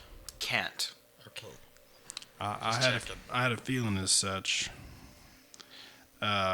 There's a reason that the 10th Guild can't be spoken of in name, recollection, or memory. And why is that? I can't tell you that either. No secrets. He's not the only one that's losing his memory too, or lost some memory. Maybe it's happened. Maybe there's something happened. Like maybe them little cockroaches are crawling at people's head and like eating their memories instead of metal. What about their old leader, Sadek? Can you tell us anything about him? Last I heard, he died. Well, there you go. Do you know if he had any kin? He supposedly had many children that he spawned with his affliction. Affliction? Vampirism. Yeah, that checks out. Do you know if any may still be around today? He was a very unique type of vampire. We're not sure even where his illness came from. Vampirism still exists today, but that particular breed of vampire died out with Sadek. Is he like getting angry while he's saying He this? just everything he says always sounds really intense. Okay, just making sure. He's just an intense guy. So there's no more vampires. Not that kind. He was known as a psychic vampire But how do you know there's none left? because I've been here since the birth of Ravnica. Well, it could be in hiding, kind of waiting. I don't disagree with that statement. Okay. If they do still exist, they have not made their presence known. Do you know anything about Eldrazi? Probably more than you do. Well, I know nothing. That's why I asked. But well, there was some teleportation. Yada yada. You already heard this story. There is much that you don't understand that I would love to give you information. But is that really why you're here? Rocky, I thought you were gonna tell him while we were here. Well, I was trying to keep cutting me off. He wasn't listening to you. I listen to everything within these walls. Alright, you can finish. My mind is vast, and sometimes it's difficult for me to focus on one task at a time. It's about that time that you notice that even his tail is kind of doing another thing that's not the same as what his face is looking at or what his hands are looking at.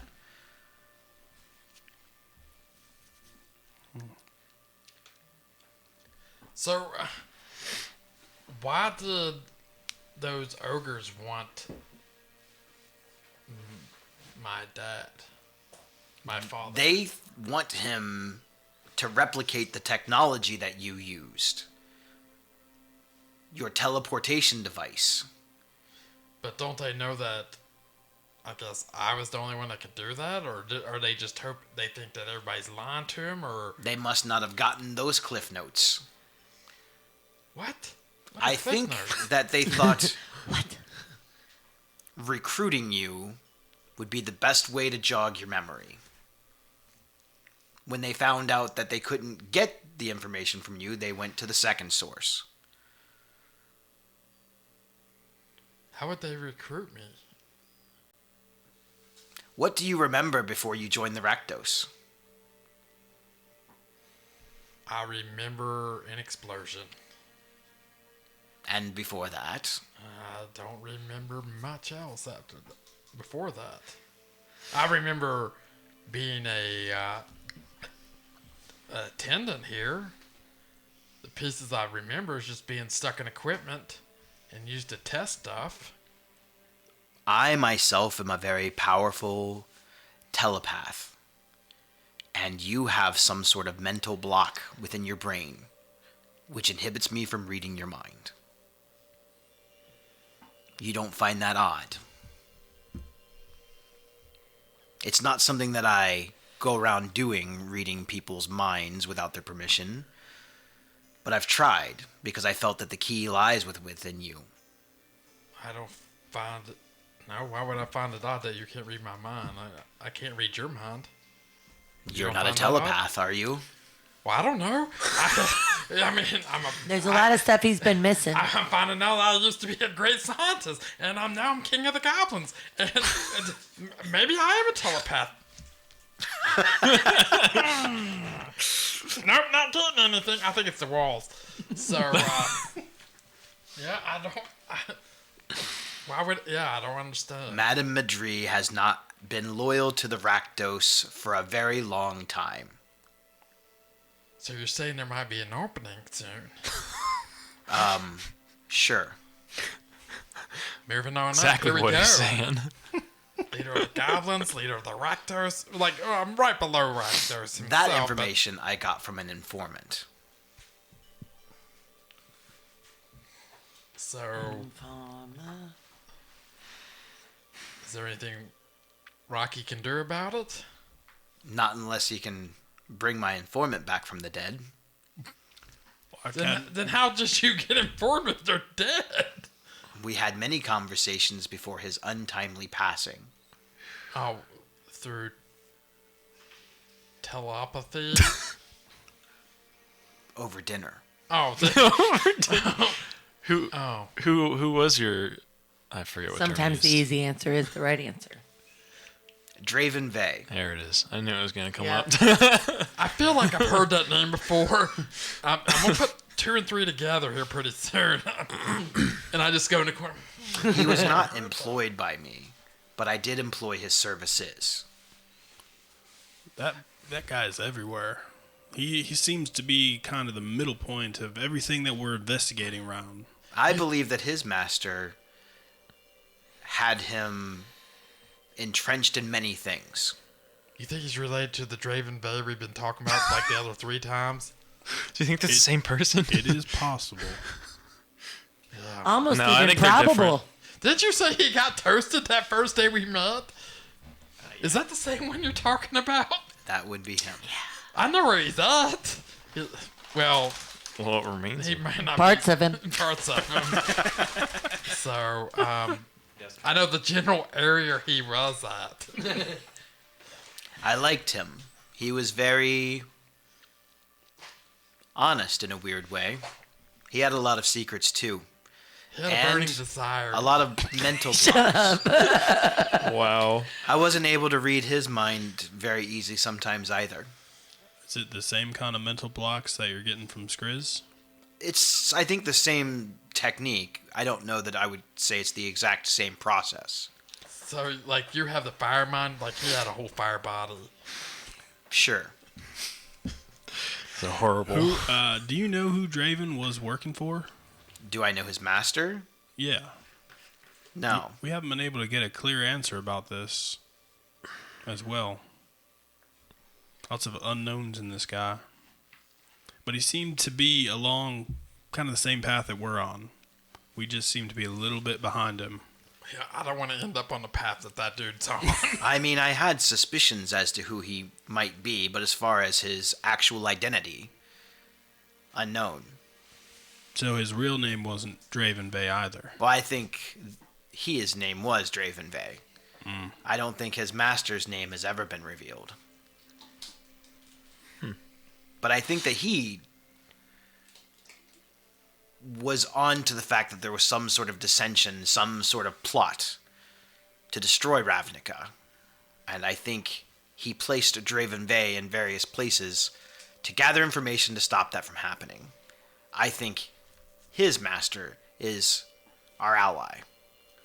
It seems like we should probably meet this guy, but no one knows who or where he is. Well, I've been looking for him, and I don't know who he is.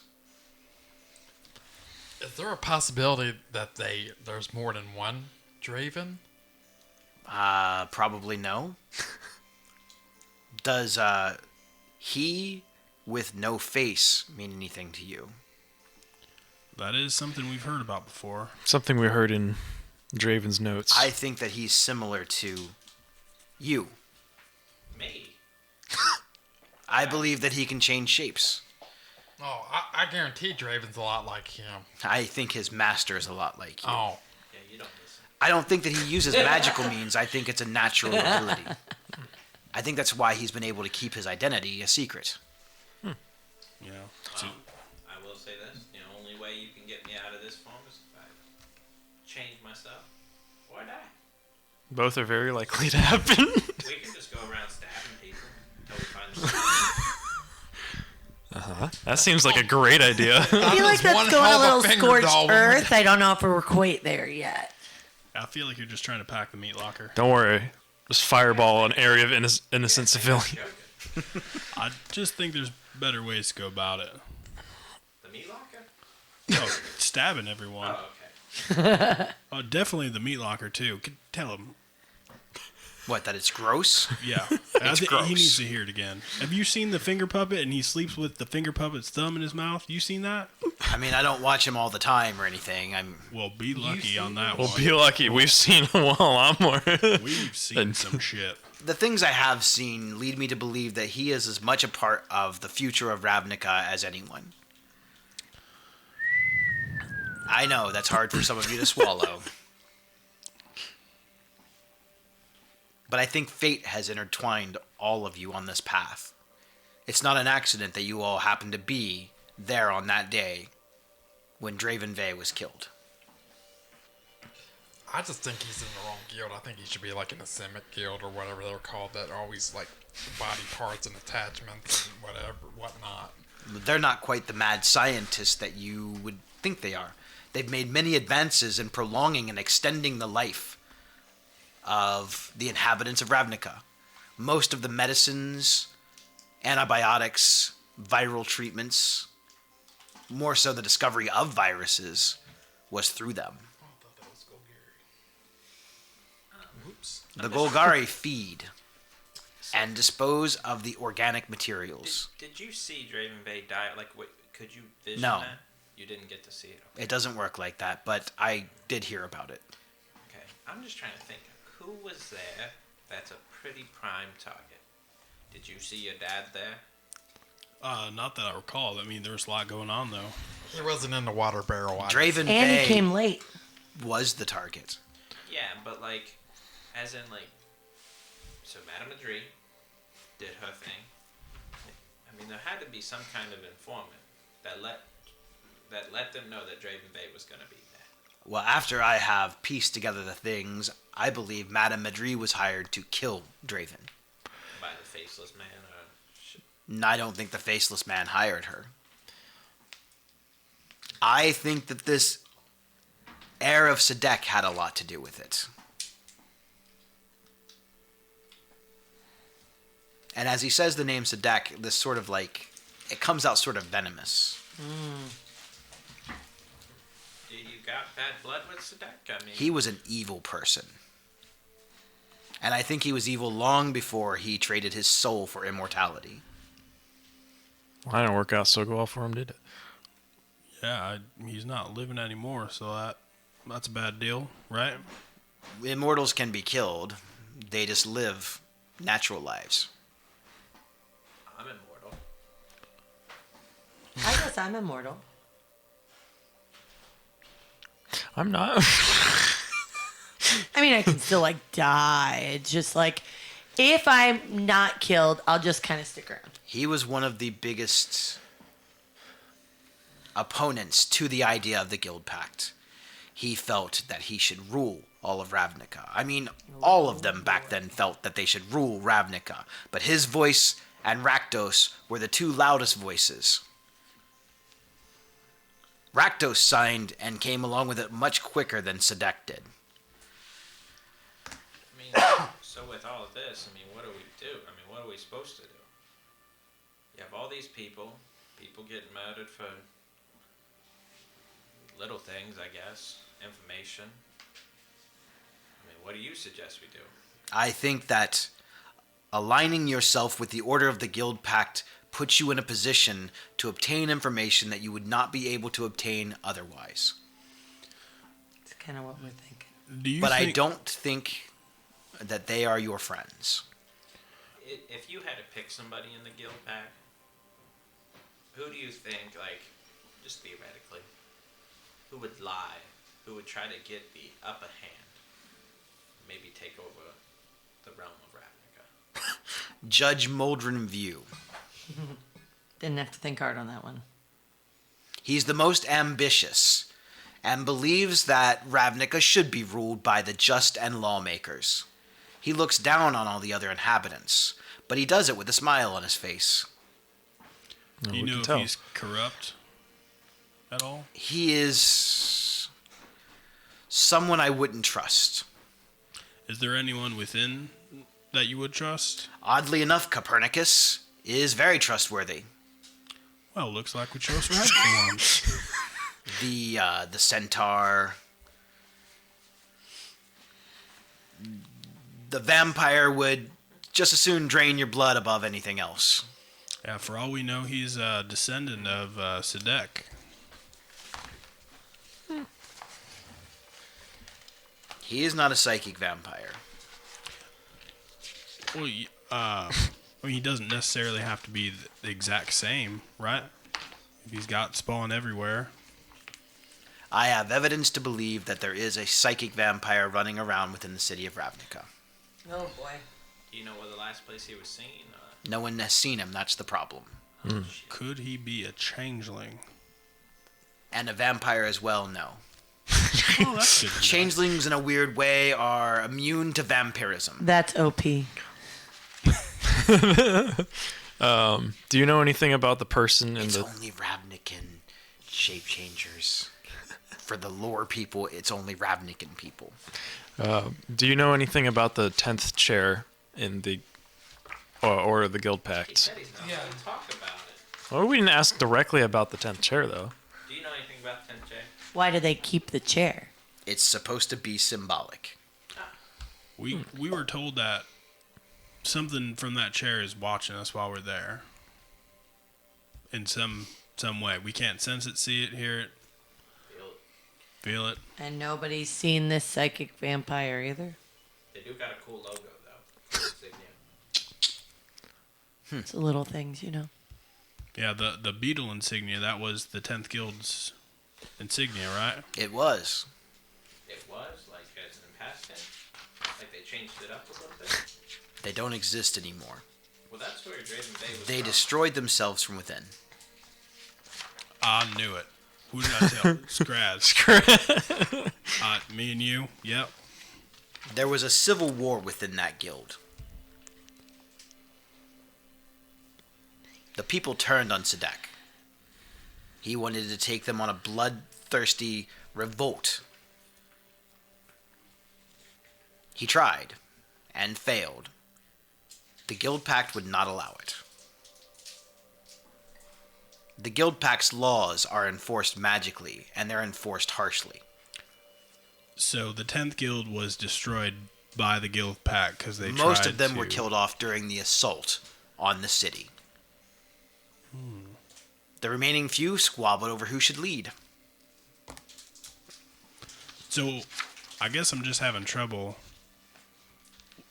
figuring out why this has to be such a secret, right? Like, wouldn't it be a lesson to be learned if Well, I'll people give knew you a about hint this? as to why it has to be a secret. The Guild Pact you've never seen, correct? Yep. We'll just say that there is a clause within it that prevents it from being discussed further than you know. I can't elaborate much more than that, but that's more answer than anyone else will give you while not completely breaking the Guild Pact. Okay, so with your fire eyes, did you see who might have taken Tormon or Sortom or I did not. what was his name again? I suspect that Tormund? Tormund that Tormund. it was the Golgari. Yeah, there was a bunch. There was a guy who tried to kill us off, an undead guy, Shaman. shaman. And he had. These are your people, are they not? You trying to kill us? Nope. That's Do not you- how that do works. you have any inkling as to why they would be looking for you? Not I know that you're entirely. relatively new to the Golgari Pigwin, but these are your people now too.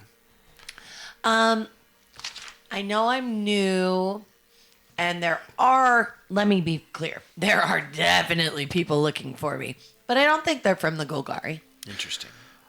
I think it's hard to say, but I think he was influenced by something else, or at least hired or brought to our attention. But I'm not I know entirely Gerard. sure. Gerard is... He's loyal to Ravnica. He believes in the Guild Pact. He believes in the old ways. The Sisters of Stone Death, however, Metal. I feel less certain of. They have always had a hatred towards Gerard. They wish to cling to the old ways. Before the Guild Pact, And who are these stone sisters again? Gorgons. Like Gorgonites? like As snake in- people. Medusas. Snake people. The serpents are on the move. Anyone? Gorgons are one of the few races that still remain from the olden days of Ravnica's beginnings. Over time, they evolved into what they are now, but they used to be entirely serpentine. What was their name again? Sisters of The Sisters of Stone Death. Stone Death. They are considered to be the greatest champions within the Golgari. So what do they do? Fight. What do they fight? How? Everyone. Anyone. They are master class assassins. They're pretty old, too. As I don't think he would. Never mind. What is a gorgonzola or whatever they are? What is that? It's a half person, half serpent. Their head has been replaced with hair and snakes adorn it. They have the ability to turn things to stone. Ruh-roh. What? Some of the statues that you still see this day within Ravnica aren't statues, but trophies. So, are you trying to be like them? Like taking body parts and sticking them? They're putting snakes on their head, and you're got pink. That's not even close to being cool. That sounds cool with snakes on your head and turning people. Your finger puppet's coming. Now I'm still working on it, so I'm gonna take the puppet. are you gonna make it like animated?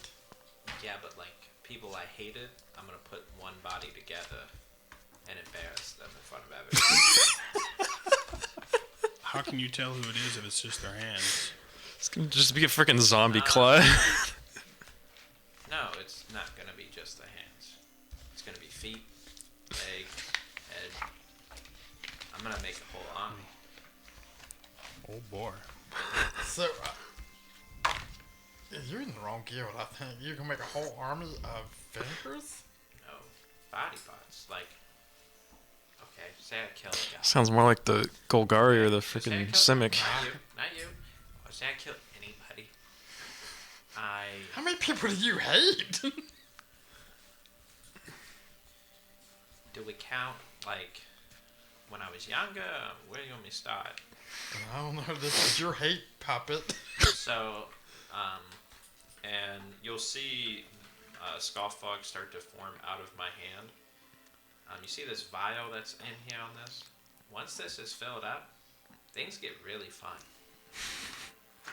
So I just gotta collect blood and finger parts. Do the Izzets have any of those doctors that work on your mind a little bit? Not that you would want to work on. You. Just asking for a friend. I see. And I said friend. Please don't chop me up. I haven't use done me in your anything puppet. wrong. Are the puzzle pieces starting to come together now? They are. Yeah, a little bit. I want snakes in my head. since we're talking about the mind things, you said the feller in the blue robe could maybe fix Skrizz's mind. He might be able to delve a little deeper into his mind. That's something you want? I don't know. Does it hurt? I'm not sure. Well, in that case, is he nearby? Can he just do like a little bit? And if I tell him to stop, he's done? He has a sort of direct link to my mind. Well, part of my mind now. At my request. So, So he's got a fire mind as well, you think? no, it's different than that. You asked about the Eldrazi. Yes, that was me. He has Present. something to do with that. Okay. This space between the worlds that Skriznit described in his notes, that you started building the teleportation bombs, which is probably the worst use of the technology, by the way. Not cool, man. Not cool. Yeah, whoever did that is a dick.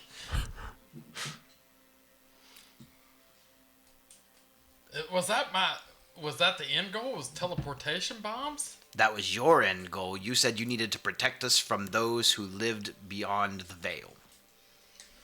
You talked about worlds that none of us have ever been to. You seem like you got a lot of issues. Pot kettle? Okay. On one I of the think all of worlds us are that pretty you went- normal. on one of the worlds that you claimed to have been to was a world called Zendikar. Zendikar had a problem with these creatures that exist in a realm known as the Blind Eternities. Now, I'm going to talk about some concepts that may not make sense to all of you. But imagine, if you will, that the world that you live in here is not the only world that exists. How many exist? We're not sure. I know of a few. Beyond the stars. But to get to these places, one must travel through this pockets of space and time where neither space nor time exist, known as the Blind Eternities. We're not sure the origin of these this race. Ancient texts have referred to as the Eldrazi. But we know that there are 3 titans left who wish to consume all in their path.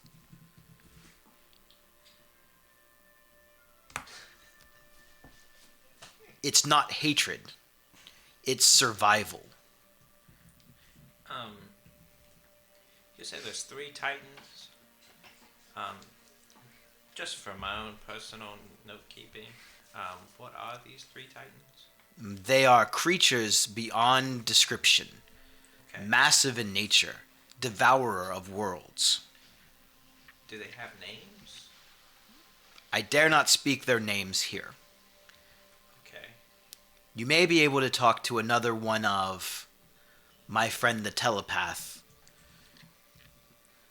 He may be able to give you more answers. Okay. They are eldritch in nature, terrifying.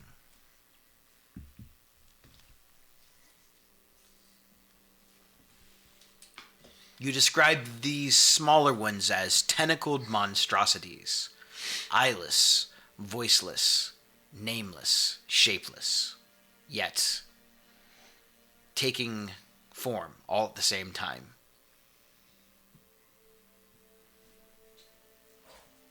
You said that you met with an elf on Zendikar by the name of Nisa, who told you all about these creatures.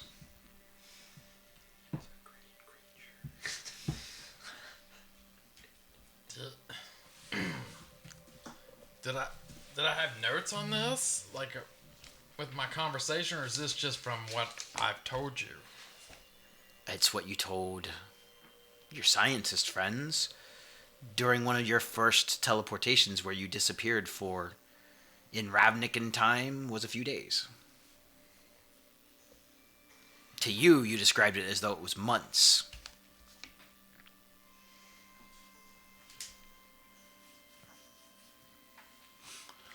Well, it sounds like we should probably try and get Skrizz's memory back and see if you remember any more, or remember where you left your journal.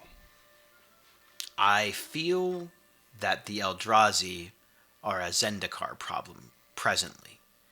And from what I understand, they have been firmly grasped and contained within the Blind Eternities. Hopefully, they don't find another way out. They seem fixated on Zendikar for some reason. What was the term? The mana flows.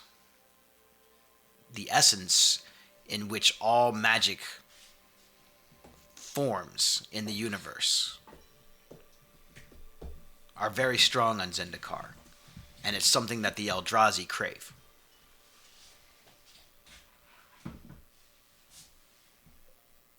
It was called mana pools. Mana flow. Did you say menopause? Mana pool. So I don't know if this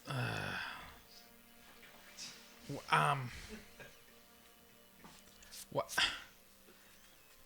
say I did get my memory back.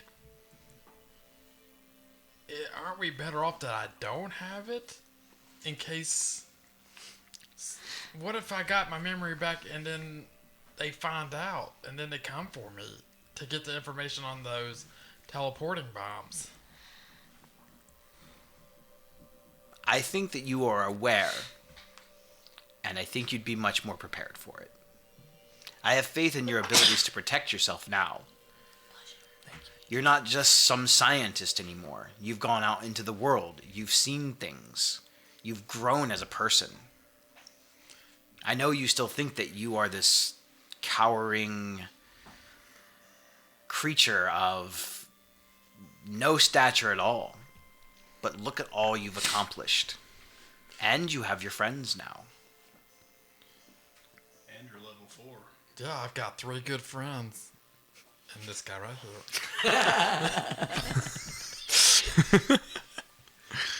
I'm just kidding. This is the furthest Lizica has ever extended himself as a person. He just doesn't get it. That's fair.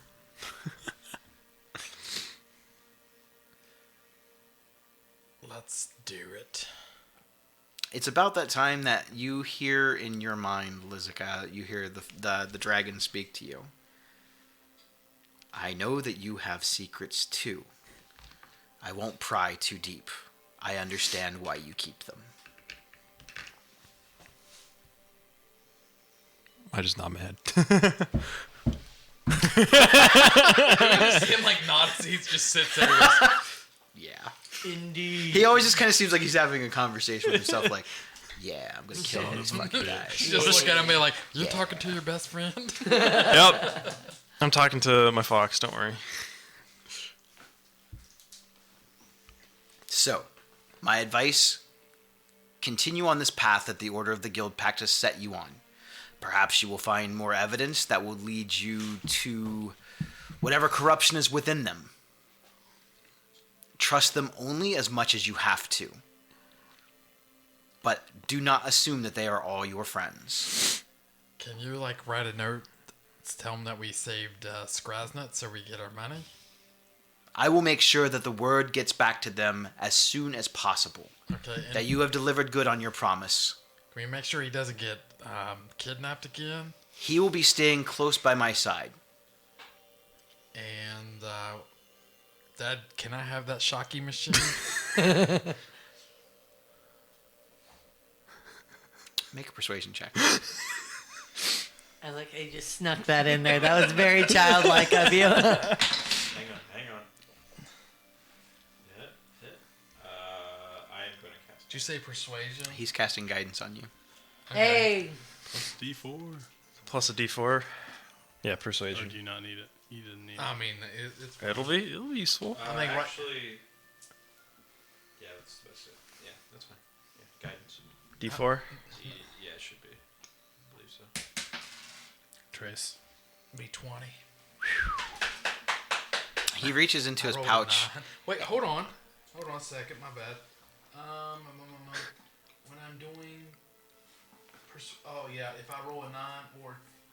You can act like it's a 10. Yes. So never mind. It's a 21. I love bards.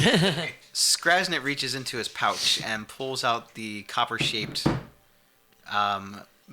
doohickey that he zapped you with. He goes, yeah, so, all right.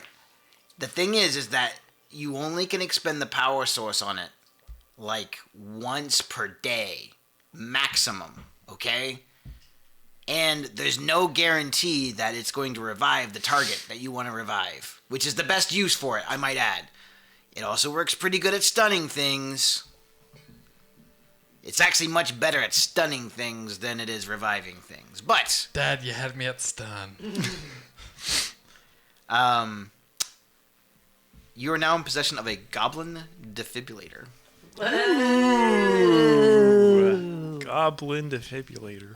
I can't say that word, so It has I won't talk one about it. charge. One charge. Yeah. It does Both. not require attunement. My tongue tries to get out of my mouth. It's Once not per cute. day, you can expend the electricity inside the stone to either perform a melee attack against a creature, which is, if successful, does no damage, but stuns the character for 30 seconds. Oh, that's pretty good. That's a couple rounds. The results are shocking. The spell Oh my DC based on goodness. that save... I'm sorry, because it's a save to be stunned if the attack hits. Okay. The spell DC save on that is 13. Or you can expend the charge once per day to attempt to revive a creature that's at 0 hit points. You have to roll a percentile dice. Anything above a 50% revives the target. Anything below 50%, so 50 to 51 Permakills. is fail. 51 and above is a success. So you have a 50-50 shot. You should take a death save. You shock somebody in the face, it's instant fail on the death save. It is damage. In my mind, the 30 seconds seem good. We may change that if you guys abuse it. Fair enough. Just so fair you enough. know. Goblin Understood. technologies are not guaranteed. Oh, I'm dead. Oh, no, that part's fine. The reviving is fine, because it's a 50-50 shot that it might not. Yeah. It's the stun part. It's the stun part. So, yes, Goblin Defibrillator. Oh yeah, Nice. that's very cool. Another homebrewed item, by the way. Yeah. I'll be adding that on D&D Beyond, so you can actually add it to your character sheet. Nice. So bad.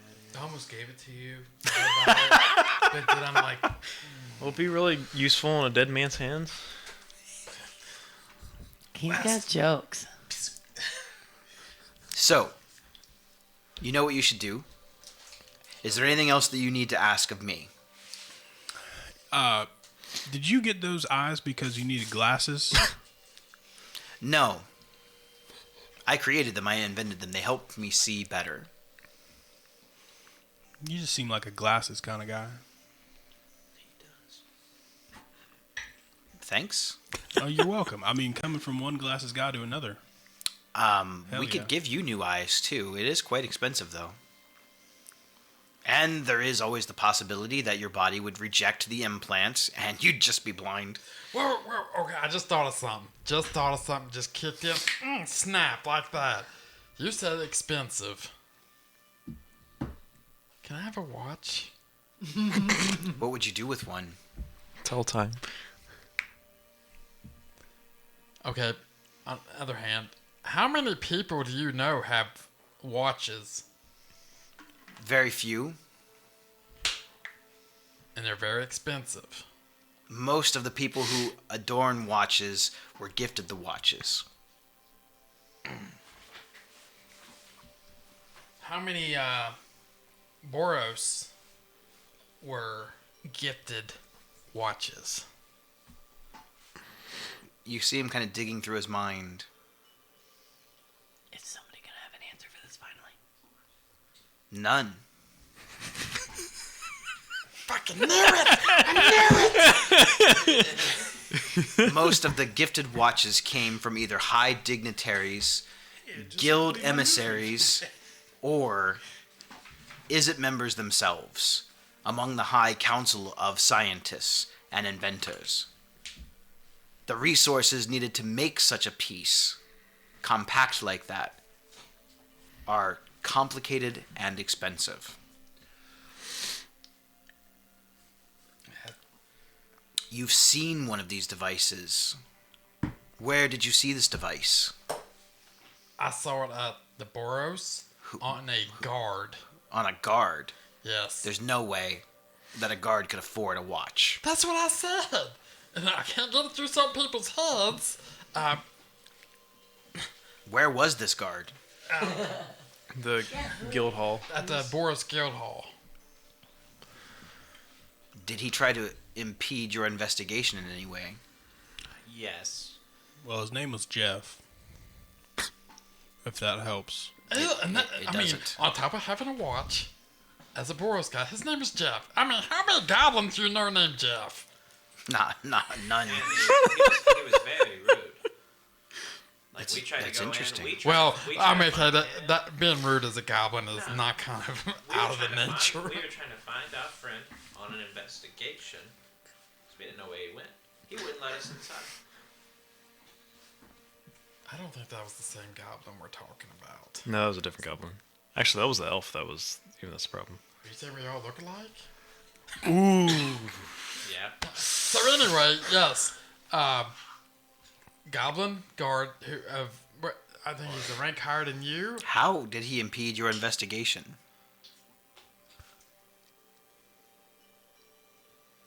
He didn't want us to trying go. I still wonder what impede means. How did he stop? Okay. Slow I down, thought that he had like inhibit, or a prevent? bladder problem. He never answers no questions. He gave us the runaround. Hogging the gravy. Didn't it tell us to... I can't remember.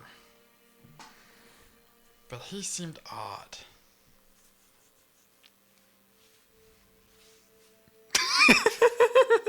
If I only knew. It just sounded weird to me to see a watch on a Boros guard. I can't remember if he did impede or... I like saying big words. Impede. Peterized. I don't think he... Did he impede our investigation? I think he was looking for me and I wasn't there. So I don't know. And you said you didn't really know him that well. I know his name's Jeff. Are you sure it's Jeff? I mean, that's what his name tag says. His locker. The biggest thing is this guy has a watch, and there's no way he could have bought it or been gifted it. So maybe he murdered somebody of high society. Because you wouldn't just give a watch like this. I like how you make statements, but you make it like you're asking a question, like I'm going to tell you. Maybe he murdered someone in high society who waits for a response. He's looking Or at he me did like- this he's looking like, for a response. Maybe he's the bad guy? I think maybe next Maybe time I see he's him, I'm gonna ask him Sadek. questions. The goblin Sadek. Yeah, maybe he's changeling. Yeah, that's lining up. I mean, it's possible. Alright, I say we just go kill him. Some people collect fingers, some people watches. I said we go rough him up, Rocky. Well, I think we could put an inquiry in about it. No. He's standing guard in front of the Boros. We can't just gank him. I didn't say gank him, just rough him up a little bit. Right, 8. That's my bad. We need to drop everything and go straight to the goblin. You know what I'm gonna... Oh, yes. You're right. He wants no ganking. Nope. Wrapping up. Maybe a little. You get my drift. Straight to the nips. I feel like I'm gonna abuse this right off the bat. We might be changing that stun to 10 seconds. You ever heard of a retcon before? It might be 30 seconds outside of combat and 10 seconds in combat. Okay. All right. So yeah, well, I mean, we gotta head that way anyway. We could just talk to him. I still gotta pay the one guy. I'm almost a day late. You paid him, didn't you? What'd you do with the Only money half. I gave you? Oh yeah, you're right. I did pay him because I stopped. Okay, that's when I lost you. Okay, that whole day was a blur. I promise you, I paid him. Look, you can look in my bag. I don't have any gold. It's all gone. You didn't have no gold to begin with. But you did Okay. give him gold. I did give him gold to pay off the. The gold is gone. He opens up his bag. You see nothing in there. Yeah, and it's not in my locker. What? Which one? I don't, got one. you know what? Okay. I believe you. I don't want to go in that line. Yeah, I don't want to go in the locker. I don't want to be. I'm part of the Gogari, and I still don't want to go in that locker. I'm around dead things a lot, and I don't want to go in All there. right, next task on hand. Like, I'm off track now. Just, I'm worried about the watch. Go get that guy with the watch. Shoot him. Hyperfixation. Shock him.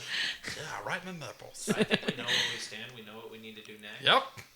Go check on the goblin with the watch. Exactly. Might I inquiry what your next move is? I Rocky. just said it out loud, but okay, we're going after the watch. Well, apparently we're going off the wash, Well, but that has nothing to do with the guild pact. Yeah. we have 2 other missions for the guild pact we can go for. Okay.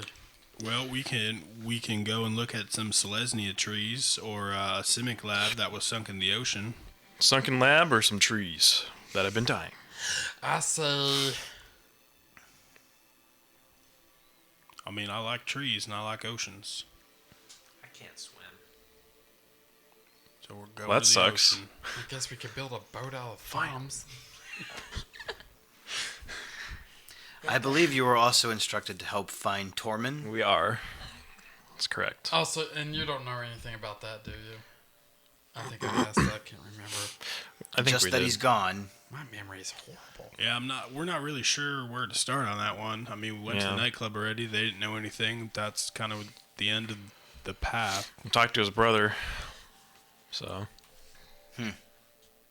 Maybe through investigation of some of the other things, you'll see that all of this is still connected in a very loose way. So, It seems like all of the other tasks that they've sent you on are connected. Yeah, we've been getting that too. And if he was playing this song, and then your Fae, not friend, came into existence, Yeah. not friend, yeah. maybe he could have gone that way. It's true. That was one of our working theories. Not really sure how all that works. I will keep my ear to the ground, so to speak. If I come across any information I think is useful, I will have it brought to your attention. what about the memory, my memory? Do we want to do that now? That's up for you to decide. Are you ready? I can't make that decision for you. Are you ready? to And I learn? won't go prying around in a creature's mind, potentially causing permanent damage without their permission. I don't think you're ready for that right now. Why wait?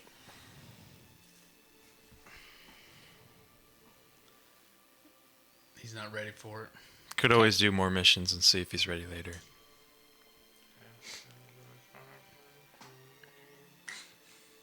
Very well. Well, thank you for seeing us. I appreciate it. We all appreciate it. What was the blue hooded guy's name before I leave? I didn't tell you his name. So, if I decide to change my mind and want it, how do I go about that? You would have to probably come back here. How would we get in with the gate? Maybe you would like to just speak with him and make up your mind then. Okay, let's talk to him now. Maybe. Yeah, let's do it. You see Niv Mizzet's eyes, like a double set of eyelids. They close one this way and then one down. He seems to be concentrating. He lifts one of his hands up almost to his head, like on the side of his head. He does this for a few moments, and then he opens up his eyes again, and he kind of slinks back down, and he gets like really close to you. I understand that you're afraid of the truth. But I think in this instance, if it were me, I would want to know who I really am. But I will let you talk to my friend and make that decision. I don't want to forget who I am now. I don't think it works like that. The mind itself is like a box. You put things into the box, like memories. Unless you purposefully take the memories out, they're always there. There just might be other memories on top of them. So we don't need to full-blown open the box. We can just crack it open a little bit. Probably. All right, let's try it. Okay. He's on the way. And it's not much longer after that you see the same figure re-enter into Niv Mizzet's inner sanctum. And he kind of bows down at the dragon, and the dragon bows back. Where is the goblin? That requires my aid. I was about to say, I'm the only one here, but there was a second one too. And I'm like, here? You, tiny friend. Your mind is a locked box. Do you have the key? I can open the box. It might cause some discomfort. Like tickling. I will reach down and grab Skrizz's hand, and I will cast guidance again on him. Okay, I'm ready. Does it hurt worse than getting your nipples shocked? I can't say I've experienced the sensation. I'm not gonna lie, it was kind of it was different. No kink shame in here. Just We can proceed if you're ready. I'm ready. You all see him raise his hand, and he puts both of his hands up to the sides of his head. You see a essence of blue energy with like a white outline around it, almost in the shape of like an eyeball, sort of illuminate from underneath of his hood. His eyes never fully close, but they start to radiate and almost pour out this blue energy, almost like they're bleeding mist. Blue mist. The runes on his robes light up to almost a bright white. He's almost blinding to look at. You feel that you almost can see like a direct beam of energy piercing into his mind. It's not actually there, but it's almost like you can feel that it's there. My mind? No, the beam. If I only had a mind. While this process is happening, your eyes sort of close. You almost look in a dreamlike state. You almost look like you're sleeping. You seem at ease. You seem comfortable while you're standing there.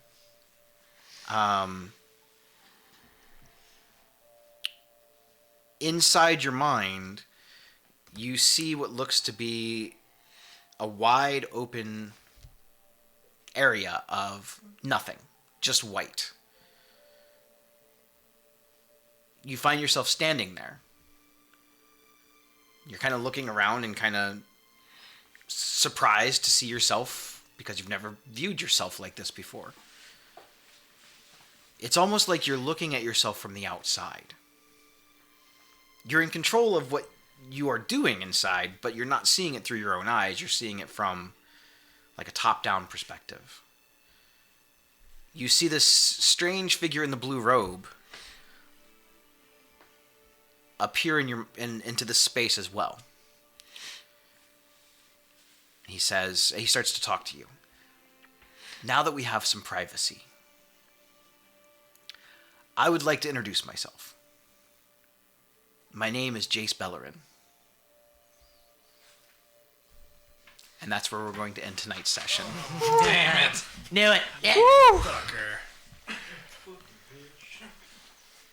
So many mindscapes painted this evening. I want to thank everybody for tuning in. We got into much more magic lore tonight than any of the other previous sessions. Which is why I'm confused.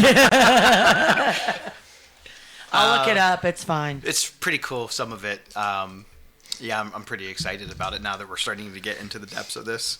So, some answers, more questions. Yeah. We will be back next week, delving more into the world of Ravnica, the answers about Skriz, the Order of the Guild Pact, the Eris Attack, and all that good stuff. Before we go, we want to give another big shout out to Lootbox Games in Reynoldsburg, Ohio, for letting us host another Learn to Play event. Our friends over there have been gracious in helping us get our name out there and to help spread Dungeons & Dragons to anyone who's ever wanted to play it and didn't have someone to teach them or didn't have friends around to play with them. They've been great. If you get a chance, go check out their store. It's lootboxgamestore.com on the web. They're on basically every social media site in existence, Facebook, Twitter. Under Lootbox Games, you can find them. And go buy stuff from him if you're in the area or buy stuff from the website. With that, we're going to call it a night, and we will be back next week. Thank you all for watching. Bye.